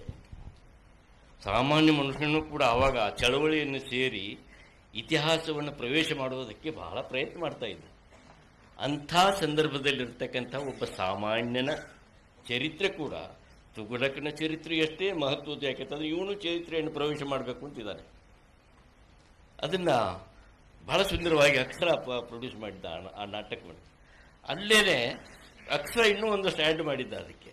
ಹೀಗೆ ಒಂದು ಸ್ತ್ರೀ ಸಾಮಾನ್ಯನೇ ಒಬ್ಬ ಇತಿಹಾಸವನ್ನು ಪ್ರವೇಶ ಮಾಡುವುದಕ್ಕೆ ಹೊರಟಾಗ ಏನೆಲ್ಲ ಸಂಕಟಗಳನ್ನು ಅನುಭವಿಸ್ತಾನೆ ಅನ್ನೋದು ಆ ನಾಟಕದ ವಸ್ತು. ಈಗ ಬಹಳ ಮುಖ್ಯವಾದ ಒಂದು ಪ್ರಶ್ನೆ, ನಿನ್ನೆ ನಾಟಕದ ಬಗ್ಗೆ ಚರ್ಚೆ ನಡೆದಾಗ ಬಸವಲಿಂಗಯ್ಯನವರು ಅದ್ರ ಬಗ್ಗೆ ಕೆಲವು ಮಾತುಗಳನ್ನು ಹೇಳಿದ್ರು, ನಾನು ಕೇಳಿಸ್ಕೊಂಡೆ. ನಾಟಕ ಮೂಲ, ನಾನು ನಂಬಿದಂಗೆ ಅಥವಾ ಇಲ್ಲಿ ಹಲವರು ನಂಬಿದಂಗೆ, ಅದು ಮೂಲದಲ್ಲಿ ಒಂದು ಸಾಹಿತ್ಯ ಕೃತಿಯಾಗಿ ಹುಟ್ಟುತ್ತದ ಅಂತ ನಾನು ಅನ್ಕೊಂಡೆ. ಫಸ್ಟ್ ಅದು ರಂಗ ಸ್ಕ್ರಿಪ್ಟ್ ಆಗಿ ಅದು ಹುಟ್ಟೋದಿಲ್ಲ. ಅದು ನಿಮ್ಮಂತ ಸಾಹಿತಿಗಳು ಕಾವ್ಯ ಬರೆದು ಕಾದಂಬರಿ ಬರೆದವ್ರಿಗೆ ಒಂದು ನಾಟಕ ಬರೀ ರಂಗಕ್ಕಾಗಿ ಸ್ಕ್ರಿಪ್ಟ್ ಬರೀಲಿಕ್ಕತ್ತೀನಿ ನಾನು ಅನ್ನೋ ದೃಷ್ಟಿಯಿಂದ ನೀವು ಬರೆಯೋ ಅವಶ್ಯಕತೆ ಇರಲಿಲ್ಲ. ಸೊ ಇದು ಹೀಗೆ ಹುಟ್ಟಿದ ಮೇಲೆ ಆ ನಾಟಕವನ್ನ ಓದುವಂತ ಸಾಹಿತ್ಯ ಪ್ರೇಮಿಗಳು ಇರ್ತಾರೆ. ನಾಟಕ ನೋಡದೇ ಇರಬಹುದು ಅವರು, ಆದ್ರೆ ಅವ್ರ ನಾಟಕವನ್ನು ಓದುವ ಸಾಹಿತ್ಯ ಪ್ರೇಮಿಗಳಿರ್ತಾರೆ ಅವರು. ಮತ್ತೆ ನಿರ್ದೇಶಕನ ಕೈಯಲ್ಲಿ ಸಿಕ್ಕಾಗ ನಾಟಕದ ಸ್ವರೂಪ ಕೆಲವೊಮ್ಮೆ ನಿಮ್ಮ ಅಪೇಕ್ಷೆಗೆ ಅನುಗುಣವಾಗಿ ಇರೋದಿಲ್ಲ ಅದು, ಹೌದಾ? ಸೊ ಈ ಸಂದರ್ಭದಲ್ಲಿ ನಾಟಕದ ನಿರ್ದೇಶಕ ಮತ್ತು ನಾಟಕಕಾರ ಒಂದು ಕಡೆ, ನಾಟಕದ ಸಾಹಿತ್ಯದ ಓದುಗ ಮತ್ತು ನಾಟಕಕಾರ ಇನ್ನೊಂದು ಕಡೆ, ಇವರಿಬ್ಬರ ಮಧ್ಯೆ ವ್ಯತ್ಯಾಸ ಏನು? ಈ ಸಂಬಂಧಗಳ ಮಧ್ಯೆ ವ್ಯತ್ಯಾಸ ಏನಿದೆ? ಓದಿನ ಬಗ್ಗೆ ಬಹಳ ಚೆನ್ನಾಗಿ ಮಾತಾಡಿದ್ರು. ಏನಂದ್ರೆ, ಈ ನಾವು ನಮ್ಮಲ್ಲಿ ಮೊದಲು ನಾಟಕ ಇರಲಿಲ್ಲ. ಬ್ರಿಟಿಷರು ಬಂದ ಮೇಲೆ ನಾಟಕ ಬಂತು, ಬರಲಿಕ್ಕೆ ಶುರು ಮಾಡಿದ್ವಿ. ಏನು ಕಲ್ಕತ್ತಾದಲ್ಲಿ ಅವರು ಒಂದು ಇದನ್ನು ಮಾಡಿದ್ರು. ಆಮೇಲೆ ಶೇಕ್ಸ್ಪಿಯರ್ ನಾಟಕ ನೋಡಿದ್ವಿ ಎಲ್ಲ. ಆಮೇಲೆ ಭಾಷೆಗೆ ಒಬ್ಬೊಬ್ಬ ಶೇಕ್ಸ್ಪಿಯರ್ ಹುಟ್ಟಿದ. ಇಂಡಿಯಾದೊಳಗೆ 13 ಮಂದಿ ಶೇಕ್ಸ್ಪಿಯರ್ಗಳು ಅದಾರ. ನಂದಗಲ್ ಹನುಮಂತರಾಯರು ನಮ್ಮ ಕರ್ನಾಟಕದ ಶೇಕ್ಸ್ಪಿಯರ್ ಅಷ್ಟೇ, ಇನ್ನು ಎಲ್ಲ ಭಾಷೆಗಳಿಗೂ ಒಬ್ಬೊಬ್ಬ ಶೇಕ್ಸ್ಪಿಯರ್ ಹುಟ್ಟಿದಾರೆ. ಸೊ ಒಂದು ಕಾಲಕ್ಕೆ ನಾವು ಕಾಳಿದಾಸಂಗೆ 200 ಮಡಿ ನಾನು ಅಂತೇಳಿ ಹೇಳ್ಕೊಳ್ತಿದ್ರು ನಮ್ಮ ಕವಿಗಳು. ನಾನು ಕಾಳಿದಾಸನಿಗಿಂತ 200 ಮಡಿ ದೊಡ್ಡವ ನಾನು ಅಂತೇಳಿ ಹೇಳ್ಕೊಳ್ತಿದ್ರು 12ನೇ ಶತಮಾನದ ಕವಿಗಳು. ಈಗ ಕಾಳಿದಾಸನ ಬಿಟ್ಟರು ಈ ಶೇಕ್ಸ್ಪಿಯರ್ನನ್ನು ನಾನು ಕನ್ನಡದ ಕಾಳಿದಾಸ, ನಾನು ತೆಲುಗಿನ ಕಾಳಿದಾಸ ಅಂತೇಳಿ ಹೇಳ್ಕೊಳ್ಳಿಕ್ಕೆ ಶುರು ಮಾಡಿದರು. ಅಂದರೆ ಎಷ್ಟು ಪ್ರಭಾವ ಆಯಿತು ಅಂತ ಹೇಳ್ತಂದ್ರೆ, ಆವಾಗ ಶೇಕ್ಸ್ಪಿಯರ್ನ ನಾವು ಪಠ್ಯ ಪುಸ್ತಕವಾಗಿಯೂ ಕೂಡ ಓದ್ತಿದ್ವಿ. ಓದಿ ನಮ್ಮ ಮೇಷ್ಟ್ರುಗಳು ಎಷ್ಟು ರಂಜನೀಯವಾಗಿ ಅದನ್ನು ಒಂದೊಂದು ಅತ್ಯದ್ಭುತವಾದಂಥ ರೀತಿಯಲ್ಲಿ ವಿವರಿಸ್ತಾ ಇದ್ರು ಅಂತ ಹೇಳ್ತಂದ್ರೆ, ಓದಿನ ಚಟ ಶುರುವಾದದ್ದು ನಮ್ಮಲ್ಲಿ. ಆ ಓದಿನ ಚಟದಿಂದಾಗಿಯೇ ಹವ್ಯಾಸಿ ರಂಗಭೂಮಿ ಹುಟ್ಟುಕೊಂಡಿತ್ತು ನಮ್ಮಲ್ಲಿ. ಹವ್ಯಾಸಿ ರಂಗಭೂಮಿ ಹುಟ್ಕೊಂಡು ಅವ್ರಿಗೇನು ಕಮಿಟ್ಮೆಂಟ್ ಇಲ್ಲ, ಏನಿಲ್ಲ. ಸಾಹಿತ್ಯವನ್ನೇ ನಾಟಕ ಮಾಡಿ ಅದನ್ನು ಇನ್ನೊಂದು ರೀತಿಯಲ್ಲಿ ಎಂಜಾಯ್ ಮಾಡುವಂಥದ್ದು ಒಂದು ಒಂದು ಪ್ರಸಂಗ ಅದರಿಂದ ಶುರುವಾದದ್ದು. ಆದರೆ ನಮ್ಮಲ್ಲಿ ನಾವು ಈ ಹವ್ಯಾಸಿ ರಂಗಭೂಮಿಯವರಾಗಲಿ ಅಥವಾ ನಾವು ಹೊಸ ನಾಟಕಕಾರರಾಗಲಿ, ಯಾಕೆ ತಿಳಿತಂದರೆ ನಾಟಕ ಬರೆಯೋದೇ ಹೊಸ ನಾಟಕ ಶುರುವಾಯಿತು ನಮ್ಮಲ್ಲಿ. ಮೊದಲಿದ್ದದ್ದಾದರೆ ನಮ್ಮಲ್ಲಿ ಯಕ್ಷಗಾನ ಇತ್ತು. ಯಕ್ಷಗಾನ ಆದರೆ ಸಾಹಿತ್ಯಿಕವಾಗಿ ಮೊದಲು ಸಾಹಿತ್ಯವಾಗಿ ಬರಲಿಲ್ಲ. ಮೊದಲು ನಾಟಕ ಬಂದದ್ದು ರಿಚುವಲ್ನ ಭಾಗವಾಗಿ ಬಂತು ಅಂತೇಳಿ ಎಲ್ಲರೂ ಹೇಳ್ತಾರೆ. ಅದನ್ನು ಇಟ್ಕೊಂಡಿದ್ದೀವಿ ನಾವು, ಇರಲಿ. ಆದರೆ ಸಾಹಿತ್ಯವಾಗಿ ಬಂದದ್ದು ಕಾಳಿದಾಸನ ನಾಟಕವನ್ನು ಹೇಗೆ ಪ್ರಯೋಗ ಮಾಡ್ತಿದ್ರು ಅನ್ನೋದಕ್ಕೆ ನಮಗೆ ಇನ್ನೂ ದಾಖಲೆಗಳಿಲ್ಲ. ಆಮೇಲೆ ದುಷ್ಯಂತ ಒಂದು ಜಿಂಕೆಯನ್ನು ಇದನ್ನು ಮಾಡಬೇಕಾದ್ರೆ, ಬೇಟೆ ಆಡ್ಕೊಂಡು ಬರ್ತಿರ್ಬೇಕಾದ್ರೆ ಹೇಗೆ ಅದನ್ನು ಜಿಂಕೆ ಅಂತೂ ತೋರ್ಸೋಕ್ಕಾಗೋದಿಲ್ಲ. ಆಮೇಲೆ ಇನ್ನೊಬ್ಬ ನಟ ಬಂದು ಅದನ್ನು ಅಭಿನಯಿಸ್ತಾ ಇರಲಿಲ್ಲ. ಮತ್ತು ಹೇಗೆ ಮಾಡ್ತಿದ್ದ ಅವನೇ ಜಿಂಕೆಯಾಗಿಯೂ ಸ್ವಲ್ಪ ಹೊತ್ತು ನಟಿಸಿ, ಅವನೇ ದುಷ್ಯಂತನಾಗಿಯೂ ನಟಿಸಿ, ಆ ಜಿಂಕೆಯನ್ನು ತಾನೇ ಕೊಂದು ಹಾಗೆ ಮಾಡಿ ತನ್ನನ್ನು ತಾನೇ ಅವನು ಒಂದು ಸಲ ಸತ್ತು ಅವನೇ ಆಮೇಲೆ ಆಹಾ ಅಂತ ಹೇಳ್ತಾನೆ. ಈ ರೀತಿಯಲ್ಲಿ ಎರಡೂ ಪಾಠಗಳನ್ನು ಅವನೇ ಮಾಡ್ತಿದ್ದ. ಹೀಗಾಗಿ ಆಗಿನ ರಂಗಭೂಮಿ ಈ ರೀತಿಯಲ್ಲಿ ಹೆಚ್ಚು ಏನು ನಾಟ್ಯ ರೂಪದಲ್ಲಿ ಇರ್ತಿತ್ತು ಅಂತೇಳಿ ಹೇಳ್ತಾರೆ. ಬಟ್ ಅಂಥ ನಾಟ್ಯ ರೂಪದಲ್ಲಿ ಶೂದ್ರಕನ ನಾಟಕವನ್ನು ನಿಭಾಯಿಸೋದು ಸಾಧ್ಯವೇ? ಒಂದು ವೇಳೆ ಏನೋ ನಾವು ಇವನು ಬರೇ ಒಂದು ಜಿಂಕೆ ಇತ್ತು, ಒಬ್ಬ ದುಷ್ಯಂತ ಇದ್ದ, ಅದನ್ನೇನೋ ಮಾಡಿರ್ಬೋದು ಅಂತ ಇಟ್ಕೊಳ್ಳೋಣ. ಅದು ಶೂದ್ರಕನ ಮೃಚ್ಛಕಟ್ಟಿಗೆ ಎಷ್ಟು ನಾಟಕ ಅದು, ದೃಶ್ಯ ಕೂಡ ಅತ್ಯಂತ ಅದ್ಭುತವಾದಂಥ ನಾಟಕೀಯತೆ. ಅದನ್ನು ಹೆಂಗೆ ಮಾಡ್ತಿದ್ರು? ಅದರ ಅರ್ಥ ನಾವು ನಮ್ಮ ಟ್ರೆಡಿಷನಲ್ ಥಿಯೇಟ್ರ್ ಹೇಗಿತ್ತು ಅನ್ನೋದರ ಪರಿಚಯ ನಮಗಿಲ್ಲ. ರಂಗಭೂಮಿಯನ್ನು ಹೊಸದಾಗಿ ಕಟ್ಟಬೇಕಾಗಿತ್ತು. ಹಾಗೆ ಕಟ್ಟಬೇಕಾಗಿತ್ತು ಅಂತ ಹೇಳ್ತಂದ್ರೆ ನಮಗೊಂದು ಅಲುಕಾಜಿ ಬಂದು ಒಂದು ರಂಗಭೂಮಿಯನ್ನು ಇಂಟ್ರೊಡ್ಯೂಸ್ ಮಾಡಿದರು, ಅದು ವೇದಿಕೆಯಾಗಿ. ಆಮೇಲೆ ಹಬೀಬ್ ತನ್ನೂರು ಇನ್ನೊಂದು ರೀತಿಯಲ್ಲಿ ಶುರು ಮಾಡಿದರು. ಬಟ್ ಇದೆಲ್ಲದರಿಂದ ಏನಾಯಿತು ಅಂತ ಹೇಳ್ತಂದ್ರೆ ಓದುಗರು ಮತ್ತು ನಾಟಕ ಹವ್ಯಾಸಿ ರಂಗಭೂಮಿಯಲ್ಲಿ ಉಳಿದು ಅದು ಜಾಸ್ತಿ ಏನಾಗಲಿಲ್ಲ, ಡೆವಲಪ್ ಯಾಕಾಗಲಿಲ್ಲ ಅಂತಂದರೆ ಒಂದು ಕಮಿಟ್ಮೆಂಟ್ ಅಲ್ಲಿ ಇರಲಿಲ್ಲ ಅಂತೇಳಿ ನನಗೆ ಅನಿಸ್ತದೆ. ಕಮಿಟ್ಮೆಂಟ್ ಹೇಗಿರಬೇಕು ಅಂತ ಹೇಳ್ತಂದ್ರೆ, ಈಗ ಯಕ್ಷಗಾನದ ಕಲಾವಿದರಿಗೆ ಅಥವಾ ಯಕ್ಷಗಾನಕ್ಕಿದೆ ನೋಡಿ, ಒಂದು ಇದಕ್ಕೆ ಬಂತು ಅಂತ ಹೇಳ್ತಂದ್ರೆ, ದೀಪಾವಳಿ ಬಂತು ಅಂತ ಹೇಳ್ತಂದ್ರೆ ಮನೆ ಬಿಟ್ಟು ಹೊರಗೆ ಹೋದವರು 6 ತಿಂಗಳು ಮನೆ ಕಡೆ ನೋಡೋದಿಲ್ಲ. ಆಮೇಲೆ ಒಂದೊಂದು ದೇವಸ್ಥಾನಕ್ಕೆ 20 ವರ್ಷಗಳ ನಾಟಕ ಆಗಲೇ ಬುಕ್ ಆಗಿದೆ. 3 ದೇವಸ್ಥಾನಗಳಿಗೆ 10 ವರ್ಷದ್ದು, 12 ವರ್ಷದ್ದು, ಆಮೇಲೆ 22 ವರ್ಷದ ನಾಟಕ ಬುಕ್ ಆಗಿದೆ ಈಗ. ಅಂದರೆ ನೀವೇನಾದರೂ ಅಲ್ಲಿ ಬುಕ್ ಮಾಡಬೇಕಾದ್ರೆ 22 ವರ್ಷದ ನಂತರ ನಿಮ್ಮ ಸರದಿ ಬರೋದು. ಅಂದರೆ ಇದು ಭಕ್ತರಲ್ಲಿ ಮತ್ತು ಆಟ ಆಡೋರಿಗೆ ಇರ್ತಕ್ಕಂಥ ಕಮಿಟ್ಮೆಂಟ್ ಇದು. ಆ ಕಮಿಟ್ಮೆಂಟ್ ನಮಗಿರಲಿಲ್ಲವಾದ್ದರಿಂದ ಬಹುಶಃ ನಾವು ನಮ್ಮಲ್ಲಿ ಆ ನಾಟಕವನ್ನು ಹೀಗೆ ಓದುವ ನಾಟಕ, ನೋಡೋ ನಾಟಕ ಅಂತೇಳಿ ಈ ರೀತಿಯಲ್ಲೆಲ್ಲ ಭೇದ ಭಾವ ಹುಟ್ಟಿದ್ದು ಈ ಕಾರಣಕ್ಕೆ ಅಂತೇಳಿ ಅನಿಸ್ತದೆ ನನಗೆ. ನನ್ನ ಕೊನೆಯ ಪ್ರಶ್ನೆ, ಅವರ ಆರಾಧ್ಯ ದೈವ ಸಾವಳಗಿ ಶಿವಲಿಂಗ ಮತ್ತು ಸಾವಳಗಿ ಮಠ, ಮತ್ತು ಅವರು ಬೆಂಗಳೂರು ಯೂನಿವರ್ಸಿಟಿ ಕನ್ನಡ ಡಿಪಾರ್ಟ್ಮೆಂಟ್ನಲ್ಲಿದ್ದಾಗ GS ಶಿವರುದ್ರಪ್ಪನವರು ಅವ್ರಿಗೆ ವಿಭಾಗ ಮುಖ್ಯಸ್ಥರಾಗಿದ್ದರು. ಅವರು ಇತ್ತೀಚೆಗೆ ನಮ್ಮನ್ನು ಅಗಲಿದ್ದಾರೆ. ಸಾವಳಗಿ ಶಿವಲಿಂಗ ಮಠ ಮತ್ತು GS ಶಿವರುದ್ರಪ್ಪ ಇವರ ಬಗ್ಗೆ ತಮ್ಮ ಅನಿಸಿಕೆಗಳನ್ನು ಹೇಳಬೇಕವರು ಅಂತ ಇದರ ಜೊತೆಗೆ ಅವರಿಬ್ಬರ ಜೊತೆಗೆ ಇನ್ನೂ ಒಬ್ಬರು ನೆನೆಸ್ಬೇಕು ನಾವು, ಕೃಷ್ಣಮೂರ್ತಿ ಪುರಾಣಿಕರು. ನಾನು ಇದಾದ ಮೇಲೆ ಮುಲ್ಕಿ ಪರೀಕ್ಷೆ ಆದ ಕೂಡಲೇ ಗೋಕಾಕ್ ಶಾಲೆಗೆ ಸೇರಿಕೊಂಡೆ, ಹೈಸ್ಕೂಲಿಗೆ ಸೇರಿಕೊಂಡೆ. ಆವಾಗ ಅಲ್ಲಿ ಕೃಷ್ಣಮೂರ್ತಿ ಪುರಾಣಿಕರು ಪ್ರತಿ ಭಾನುವಾರ ಯಾರಾದರೂ ಆ ಸಾಹಿತ್ಯದಲ್ಲಿ ಆಸಕ್ತರಾದಂಥ ಹುಡುಗರು ಏನಾದರೂ ಬರೆದು ಅವ್ರಿಗೆ ತೋರಿಸ್ತಾ ಇದ್ದೀವಿ ನಾವು. ಹಾಗೆ ತೋರಿಸ್ತಿರ್ಬೇಕಾದ್ರೆ ಅವರು ಯಾವಾಗಲೂ ನಾನೇನೋ ಒಂದು ಸಣ್ಣ ನಾಟಕ ಬರೆದಿದ್ದೆ, ಅದನ್ನು ತೋರಿಸಿದ್ದೆ. ಆಮೇಲೆ ಮುಂದೆ ನನಗೆ ಕಲೀಲಿಕ್ಕೆ ಆಗಲಿಲ್ಲ, ಆಗೋದ್ರಿಂದ ನಾನು ಹೈಸ್ಕೂಲ್ ಬಿಟ್ಟುಬಿಟ್ಟೆ. ಆವಾಗ ಅವರು ಕೃಷ್ಣಮೂರ್ತಿ ಪುರಾಣಿಕರು ನನ್ನನ್ನು ಕರೆದು ಆಮೇಲೆ ಮತ್ತೆ ಸ್ಕೂಲ್ ಹೆಚ್ಚಿ ಫ್ರೀಶಿಪ್ ಕೊಡಿಸಿ ಸಾವಳಗಿ ಮಠದಲ್ಲಿ ನನ್ನನ್ನು ಇಟ್ಟರು. ಯಾರು? ಕೃಷ್ಣಮೂರ್ತಿ ಪುರಾಣಿಕರು. ಆಮೇಲೆ ಸಾವಳಗಿ ಸ್ವಾಮಿಗಳು ಅವರು ಗದಗ್ನಿಂದ ಡಾಕ್ಟರ್ HB ಪೂಜಾರ್ ಅನ್ನೋರು ಸಾವಳಗಿ ಸ್ವಾಮಿಗಳು ಆಮೇಲೆ ನನ್ನ ಓದನ್ನ ಅವರೇ ಜವಾಬ್ದಾರಿ ತಗೊಂಡು ಓದಿಸಿದ್ರು. ಇಷ್ಟೇ ಹೇಳಿ. ಅವರು ಶಿವರುದ್ರಪ್ಪನವ್ರದ್ದು ಅವ್ರ ವಿಷಯ ಹೇಳಿಲ್ಲ. ಆಮೇಲೆ ಅಮೆರಿಕದಿಂದ ಬಂದ ಮೇಲೆ ಅಲ್ಲಿ ಅಡಿಗರು ನನ್ನನ್ನು ಅಮೆರಿಕಕ್ಕೆ ಕಳಿಸಿದ್ದು ತಮ್ಮ ಕಾಲೇಜಿನಿಂದ. ಆಮೇಲೆ ಅಮೆರಿಕದಿಂದ ಬಂದ ಮೇಲೆ ಅಲ್ಲಿಗೆ ಸ್ವಲ್ಪ ಕಷ್ಟ ಆಯಿತು. ಆವಾಗ ಶಿವರುದ್ರಪ್ಪನವರು ನನ್ನನ್ನು ಇಲ್ಲಿಗೆ ಬೆಂಗಳೂರಿಗೆ ಕರೆಸಿ ನನಗೆ ಕೆಲಸ ಕೊಟ್ಟರು. ಕೆಲಸ ಕೊಟ್ಟು ಭಾಳ ಪ್ರೀತಿಯಿಂದ ನೋಡಿದರು. ಮತ್ತು ಕೊನೆಗಂತೂ ನಾವಿಬ್ಬರು ಅವರು ಭಾಳ ದೊಡ್ಡದು ಪ್ರೀತಿ, ಭಾಳ ದೊಡ್ಡದವರು. ಅವರು ನನಗೆ ಪ್ರೋತ್ಸಾಹ ಕೊಟ್ಟರು. ಯಾಕೆಂತಂದರೆ ಇದನ್ನೆಲ್ಲ ಮಾಡಬೇಕಾದ್ರೆ, ನಾಟಕೋತ್ಸವ ಮಾಡಬೇಕಾದ್ರೆ ಅವರೇ ಹಿಂದಿನ ದೊಡ್ಡ ಶಕ್ತಿ. ಆಮೇಲೆ ಅವರು ಹೊಸದನ್ನು ನಮ್ಮೆಲ್ಲರಿಗಿಂತ ಹೆಚ್ಚು ತುಡಿತಾ ಇತ್ತು. ಏನೋ ಆಗಬೇಕು, ಹೊಸದು ಏನೋ ಬೇರೆ ಬರಬೇಕಿಲ್ಲಿ, ನಮ್ಮ ನಾಡಿನಲ್ಲಿ ಏನೋ ಹೊಸದು ಬರಬೇಕು ಅಂತೇಳಿ ಭಾಳ ಒಂದು ದೊಡ್ಡ ಮುಂಗಾರಿಕೆಯನ್ನು ಕಂಡವರು ಅವರು.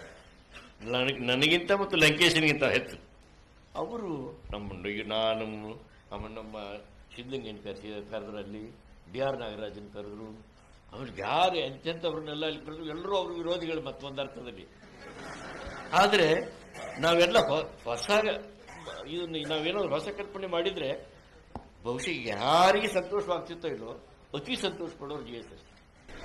ನವ್ಯ ಸಾಹಿತಿಗಳನ್ನು ಒಳಗೊಂಡಂತ ಫಸ್ಟ್ ಸೆಮಿನಾರ್ ಮಾಡಿದವ್ರು ಅವರೇ. ನವ್ಯ ಸಾಹಿತ್ಯ, ನವ್ಯ ನಾಟಕ, ಅಸಂಗತ ನಾಟಕದ ಬಗ್ಗೆ ಈಗ ಮಾಡ್ಲಿಕ್ಕೆ ಹೋಗಿ ಏನೇನು ಆಗಿಬಿಡ್ತಾರೋ ಅದು. ಆದ್ರೆ ನಾವೇನೇನು ಸೇರಿಸ್ತು ನೋಡ್ರಿ, ಅಲ್ಲೇ ಶ್ರೀರಂಗರು ನಾಟಕ ಅಕಾಡೆಮಿ ಅಧ್ಯಕ್ಷರಾಗಿದ್ರು. ನಾಟಕ ಅಕಾಡೆಮಿ ಅಧ್ಯಕ್ಷರಾಗಿದ್ರೆ ನಾವು ನಾಟಕೋತ್ಸವ ಮಾಡಿದ್ರೆ ಕರೆದ್ರೆ ಬರಲಿಲ್ಲ ಅವರು. ಯಾರು? ಶ್ರೀರಂಗರು ಬರಲಿಲ್ಲ, ರಂಗಭೂಮಿ ಅವರು. ಆದ್ರೆ ಏನೋ ಮಾಡ್ತಿದ್ದಾರೆ ಇವರು, ಏನೋ ಮಾಡ್ತಿದ್ದಾರೆ, ಮಾಡಿ ನೋಡೋಣ ಅಂತ. ಇಲ್ಲಿ ಈ ಪ್ರಶ್ನೆಗಳನ್ನು ಕೇಳಲ್ಲ ಇದರಲ್ಲಿ. ಇಂದಿನ ಈ ಪೂಜಾರನ್ನೋರ ಪ್ರಶ್ನೆ ಇದು. ಇಂದಿನ ಜಾಗತೀಕರಣದ ಸವಾಲಿಗೆ ಕಂಬಾರ ಶಿವಾಪುರ ಉತ್ತರವೇ ಅಂತ ಕೇಳಾರ.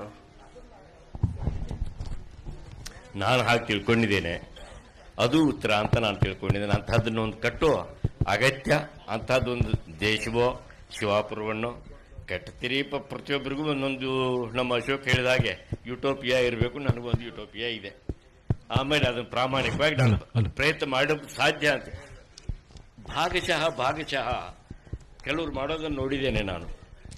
ನಮ್ಮಲ್ಲಿ ಒಬ್ಬ ಪುಟ್ಟ ಸ್ವಾಮಿ ಇದ್ದ, ಹುಚ್ಚಯ್ಯ ಅಂತಿದ್ವಿ ನಾವು ಅವನಿಗೆ.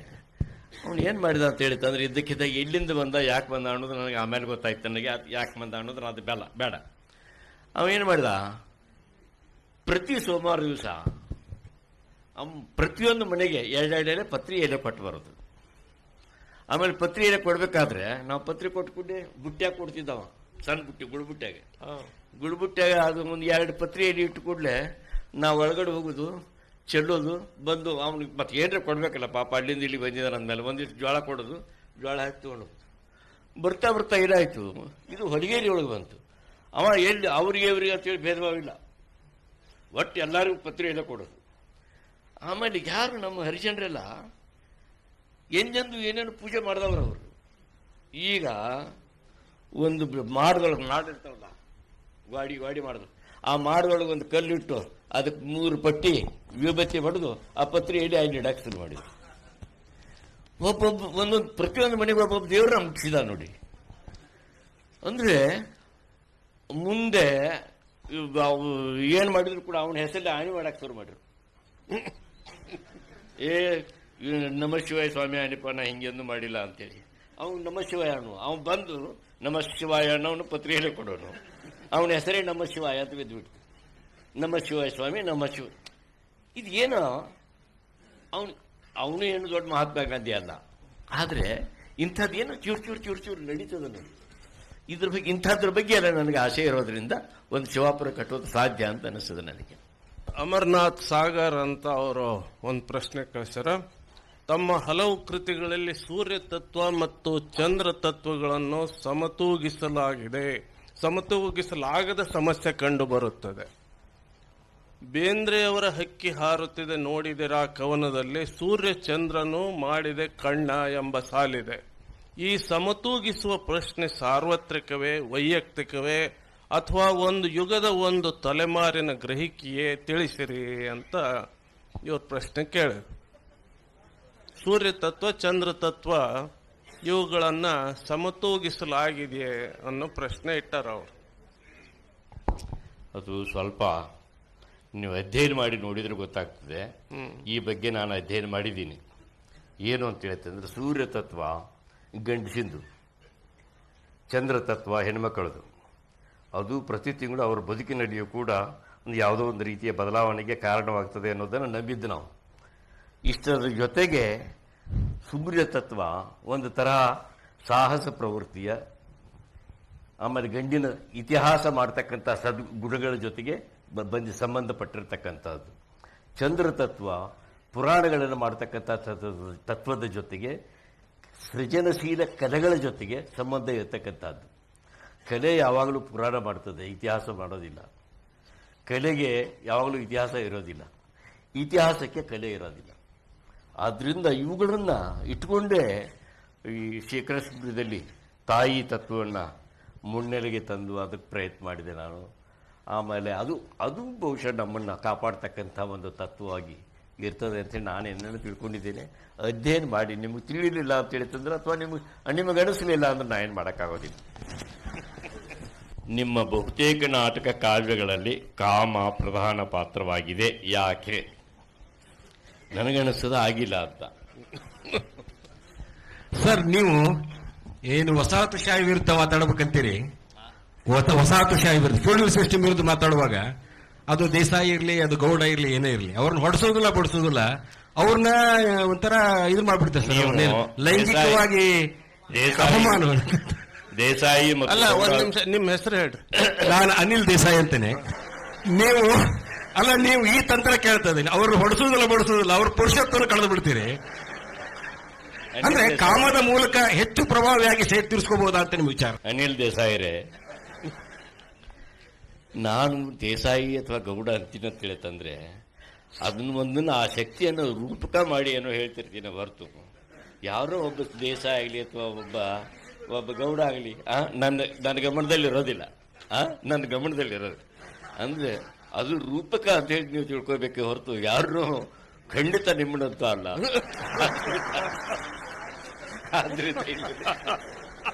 ಸರ್, ಒಂದು ನಿಮ್ಮ ಮಾತು ನಿಮ್ಮ ಬಾಯಿಲ್ಲ ಕೇಳಬೇಕು. ನೀವು ಜನಪದ ಅಟ್ಟ ಸಾವಿರಾರು ಸಲ ಹತ್ತೀರಿ.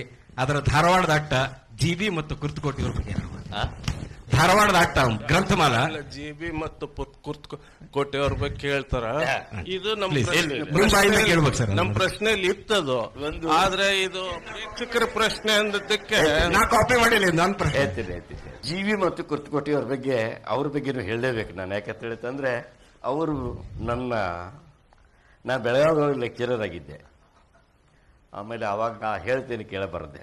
ಅವಾಗ ಅಡಿಗರು ಇದು ಜಾಸ್ತಿ ಆವಾಗ.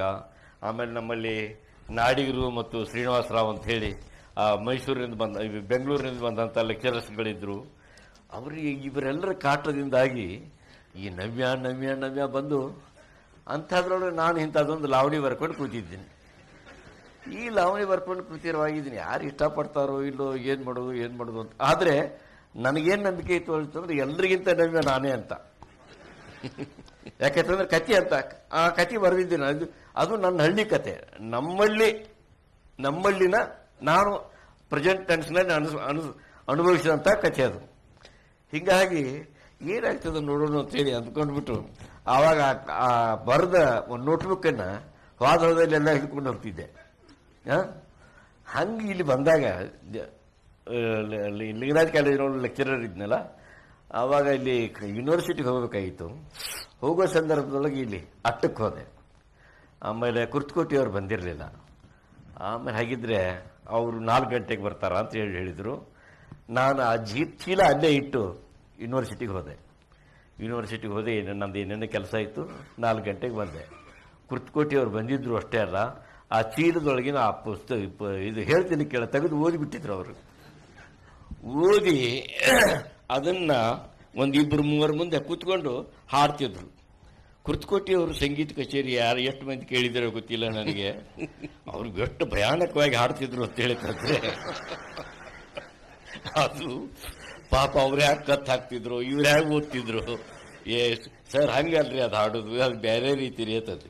ಏನು ಅದು ಒಳ್ಳೆ ದೊಡ್ಡ ಸಂಗೀತಗಾರನಿಗೆ ಅವಮಾನ ಆದ್ರು. ಭಾಳ ಅವಮಾನಿತರು ಆದ್ರು ಅವರು. ಹಾಡು ನೋಡೋಣ ಹಂಗಾರೆ ಹೆಂಗೆ ಆಡ್ತಿ ಅಂತ ಬಿಸಾಕಿದ್ರು ಅದು ನನ್ನ ಮುಂದೆ. ಹಾಡು ನೀ ಹೆಂಗೆ ಆಡ್ತೀನಿ ನೋಡೋಣ ಅಂತೇಳಿ. ಆಮೇಲೆ ನಾನು ಹಾಡಿದೆ ಸುಮಾರು ಒಂದು ಗಂಟೆ. ಹಾಡಿದಾಗ ಜಿ ಬಿ ಜೋಶಿ ಒಂದು ಒಳ್ಳೆ ಬೆಟ್ಟದ ಹಾಗೆ ಕೂತು ಬಿಟ್ಟಿದ್ರು. ಅದು ಎಂಥ ಬೆಟ್ಟ ಅಂದರೆ ಈ ಸಿಟ್ಟು ಮಾಡಿದ ಬೆಟ್ಟ ಕೂತಿರ್ತಾವಲ್ಲ ಹಾಗೆ ಈ ಕೂತ್ರು, ಏನು ನಗು ಇಲ್ಲ ಏನೂ ಇಲ್ಲ. ಅವರು ಇಷ್ಟಿಷ್ಟೊಂದು ಗಡ್ಡ ಬಿಡ್ತಿದ್ರೆ ಅವತ್ತು, ಒಂದು ಗಡ್ಡ ಅಡಗಾಡಿಲ್ಲ. ಆದರೆ ಅದು ಆಮೇಲೆ ಕಾರಣ ಕೇಳಿದೆ ನಾನು, ಯಾಕೆ ಹೀಗಾಗಿದೆ ಅಂತ ಹೇಳಿದಂದ್ರೆ ಆಮೇಲೆ ಹೇಳಿದ್ರೆ ನನಗೆ ಇರಲಿ. ಆದರೆ ಜಿ ಬಿ ಎಷ್ಟು ಸಂತೋಷಪಟ್ಟರು, ಆಮೇಲೆ ಪುಸ್ತಕೋಟಿಯವರು ಎಷ್ಟು ಸಂತೋಷಪಟ್ಟರು ಅಂತ ಹೇಳ್ತಂದ್ರೆ, ಸುಮಾರು ನನ್ನ ಹಾಡುಗಾರಿಕೆ ಮುಗಿಯೋದ್ರೊಳಗೆ ಅಟ್ಟದ ತುಂಬ ಜನ ಸೇರಿದ್ರು. ಅಟ್ಟದ ತುಂಬ ಜನ ಸೇರಿದ್ರು, ಅವರೆಲ್ಲರಿಗೂ ಚಹಾ ಕೊಟ್ಟಿದ್ರು. ಯಾರು? G V Joshi. ಬಟ್ ಆಮೇಲೆ ಅವರಿಬ್ಬರು ಸಂತೋಷಪಟ್ಟರು. ಆಮೇಲೆ ಅದನ್ನು ಯಾವ ರೀತಿಯಲ್ಲಿ ಬೆಳೆಸಬೇಕು ಬಿಡಬೇಕು ಅನ್ನೋ ಪುಸ್ತಕೋಟಿಯವರು ನನಗೆ ಭಾಳ ಅನೇಕ ರೀತಿಯಲ್ಲಿ ಚರ್ಚೆ ಮಾಡಿ ನನ್ನ ಇದನ್ನು ಮಾಡಿದರು. ಜಿ ವಿನೂ ಅಷ್ಟೇ. ಆಮೇಲೆ ಆ ಋಷ್ಯಶೃಂಗ ನಾನೇ ಪ್ರಿಂಟ್ ಮಾಡತಕ್ಕದ್ದು, ಇನ್ನು ಯಾರಿಗೂ ಕೊಡ್ತಕ್ಕದ್ದಲ್ಲ ಅಂತ ಅದನ್ನು ಅವರೇ ಇಟ್ಕೊಂಡು ಅವರೇ ಪ್ರಿಂಟ್ ಮಾಡಿದ್ರು. ಆಮೇಲೆ ಋಷ್ಯಶೃಂಗ ಅದು ಹೇಳಿ. ಬಸವರಾಜ್ ಡೋಣೂರು ಒಂದು ಪ್ರಶ್ನೆ ಕೇಳಿದ್ರಲ್ಲಿ, ತುಕ್ರನ ಕನಸು ನಿಮ್ಮ ಮಹತ್ವಾಕಾಂಕ್ಷೆಯ ನಾಟಕ, ತುಕ್ರ ಈಸ್ ಮೈ ಕ್ಲಾಸಿಕ್ ಎಂದು ನೀವು ಒಂದು ಸಭೆಯಲ್ಲಿ ಹೇಳಿದ್ದೀರಿ. ಭಾರತೀಯ ವಸಾಹತುಶಾಹಿಯನ್ನು ಅತ್ಯಂತ ಪ್ರಬಲವಾಗಿ ಹಲವು ಸ್ತರಗಳಲ್ಲಿ ವಿರೋಧಿಸಿದ ನಾಟಕ ತುಕ್ರನ ಕನಸು. ಈ ನಾಟಕ ನಿಮ್ಮ ಮನಸ್ಸಿನಲ್ಲಿ ಹೇಗೆ ಮೂಡಿತು ಮತ್ತು ಈ ನಾಟಕವನ್ನು ನೀವು ಹೇಗೆ ಗ್ರಹಿಸುತ್ತೀರಿ, ನೀವ ಹೆಂಗ್ ಗ್ರಹಿಸ್ತೀರಿ ಅಂತ ಕೇಳಾರ ಅವ್ರು. ಇದಕ್ಕೆ ಅಕ್ಷರನಿಗೆ ನಾನು ವಂದನೆಗಳನ್ನು ಹೇಳಿದ್ದೇನೆ ಮೊದಲು ಪ್ರಾರಂಭದಲ್ಲಿ. ಯಾಕೆ ಅಂತ ಹೇಳಿತಂದ್ರೆ, ಅಕ್ಷರ ಈ ಕಥೆ ಕೊಟ್ಟು ಆಕ್ಯೂನ್, ಯಾರ್ದು ಒಬ್ಬ ಚೈನಿ ಬರಹಗಾರ, ಅವನ ಹೆಸರು ನೆನಪಾಗ್ತಾ ಇಲ್ಲ, ಲುಶುಣ್ಣನ ಆಕ್ಯೂನ ಬಗೆಗೆ ಬರೆದಂಥ ಒಂದು ಸುದೀರ್ಘವಾದಂಥ ಕಥೆಯನ್ನು ಕೊಟ್ಟು ಇದನ್ನು ನಾಟಕ ಮಾಡ್ರಿ ಅಂತ ಹೇಳ್ತಾರೆ. ಬಹಳ ತಕ್ಷಣವೇ ನನಗೆ ಅದು ಬಹಳ ಸ್ಟ್ರೈಕ್ ಆಯ್ತು. ಹೌದು, ಇದು ನಮ್ಮ ಕಥೆನೇ ಇದು. ಆದ್ದರಿಂದ ಅದನ್ನೇ ಆ ರೀತಿಯಲ್ಲಿ ನಮ್ಮ ಕಥೆಯಾಗಿ ಪರಿವರ್ತಿಸಿಕೊಂಡು ಮಾಡಿ ನಾನು ಇದನ್ನು ಮಾಡಿದೆ. ಆದರೆ ಅದಕ್ಕೆ ಅಕ್ಷರ, ಕೆ ವಿ ಸುಬ್ಬಣ್ಣ ಇವ್ರ ಕಾರಣ ಮತ್ತು ಕುಚ್ಚುಕೋಟಿ ಕಾರಣ, ಇದನ್ನು ಹೇಳಬೇಕು ನಾನು.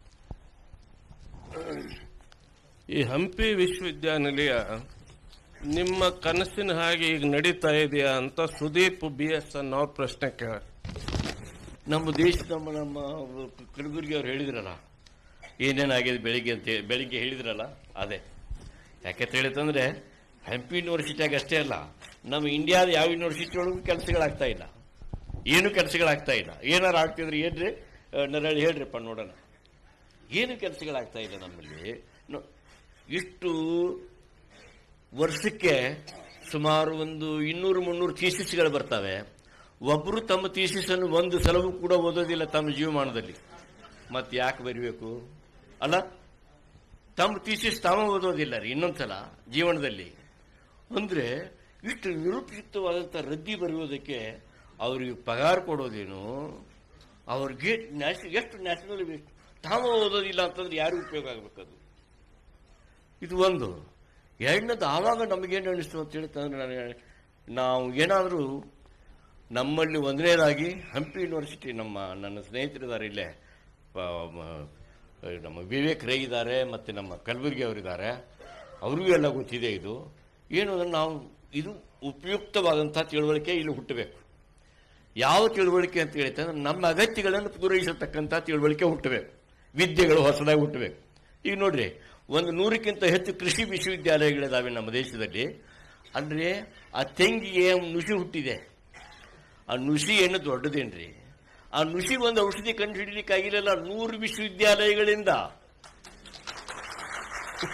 ಅಂದ್ರೆ ನಾವೇನು ಬರೀ ಅರಿಸ್ಟಾಟಲ್ನಿಂದಲೂ ಶುರುವಾಗ್ತದೆ ನಮ್ಮ ಕೃಷಿ. ಅರಿಸ್ಟಾಟಲ್ನಿಂದ ನಮ್ಮ ಕೃಷಿ ಪಾಠಗಳು ಕೂಡ ಶುರುವಾಗೋದು ಅರಿಸ್ಟಾಟಲ್ನಿಂದ. ಏನು ನಮ್ಮವ್ರೇನು ಇಲ್ಲಿ ದಿನ ಹೊಲಕ್ಕೆ ಹೋಗಿ ಹೋಗಿ ಹೋಗಿ ಬರ್ತಾವ, ಬರೀ ಏನು ಇದನ್ನ ಮಾಡ್ತಾವ, ಇವ್ರ ಹತ್ರ ಏನು ವಿದ್ಯೆನೇ ಇಲ್ವಾ? ಆದ್ರಿಂದ ನಾವು ಬ್ರಿಟಿಷರಿಂದಾಗಿ ನಾವು ಮರೆತಂತಹ ವಿಸ್ಮೃತಿಗೆ ಒಳಗಾದಂತಹ ವಿದ್ಯೆಗಳನ್ನು ಶೋಧನೆ ಮಾಡೋದು ಇದು ಒಂದನೇ ಗುರಿ. ಮತ್ತು ಉಪಯುಕ್ತವಾದಂತಹ ಹೊಸ ಹೊಸ ತಿಳುವಳಿಕೆಗಳನ್ನು ಸೃಷ್ಟಿ ಮಾಡೋದು ಇದು ಎರಡನೇ ಗುರಿ. ಇದು ನಮ್ಮ ವಿಶ್ವವಿದ್ಯಾಲಯ ಈ ವಿಶ್ವವಿದ್ಯಾಲಯವನ್ನು ಈ ಉದ್ದೇಶಗಳಿಗಾಗಿ ಕಟ್ಟಿದ್ದು, ಈ ಎರಡು ಉದ್ದೇಶಗಳಿಗೆ. ಇಲ್ಲಿನ ಹೆಚ್ಚಿನ ಪ್ರಶ್ನೆಗಳಿಗೆ ಉತ್ತರ ಕೊಟ್ಟಿದ್ದಾರೆ ಅವರು. ಇನ್ನು ದಯವಿಟ್ಟು ಪ್ರಶ್ನೆಗಳು ಬೇಡ. ಇಲ್ಲಿ ರೈಟಿಂಗ್ ನಲ್ಲಿ ಬಂದ್ರೆ ಹೆಚ್ಚಿನ ಪ್ರಶ್ನೆಗಳನ್ನ ಉತ್ತರ ಕೊಟ್ಟಿದ್ದಾರೆ. ಮತ್ತು ನಾನು ಇನ್ನು ಸಮಪ್ ಮಾಡೋದು ಇದರಲ್ಲಿ ಏನು ಇಲ್ಲ. ಅವರು ಒಂದು ಪದ್ಯವನ್ನು ಓದಿ ಒಂದು ಗೀತೆಯನ್ನು ಹಾಡಬೇಕು ಅಂತ ನಂದು ಇದು ಇದೆ. ನಾವು ನಿಜವಾಗ್ಲೂ ಇವತ್ತು ನಾವಿಬ್ರು ಬಹಳ ಕಡಿಮೆ ಮಾತಾಡೇವಿ. ನಾವು ಫೋನ್ನಲ್ಲಿ ಮಾತಾಡೋಕೆ ಶುರು ಮಾಡಿದಾಗ ನಮ್ಮಿಬ್ಬರಿಗೂ ಕಾಲದ ಎಚ್ಚರ ತಪ್ಪಿ ಬಿಟ್ಟಿರ್ತದ. ಅದಕ್ಕೆ ದಯವಿಟ್ಟು ಇಷ್ಟಕ್ಕೆ ಒಂದು ಪದ್ಯ ಓದ್ಲಿ, 2 ಪದ್ಯ ಹಾಡ್ಲಿ.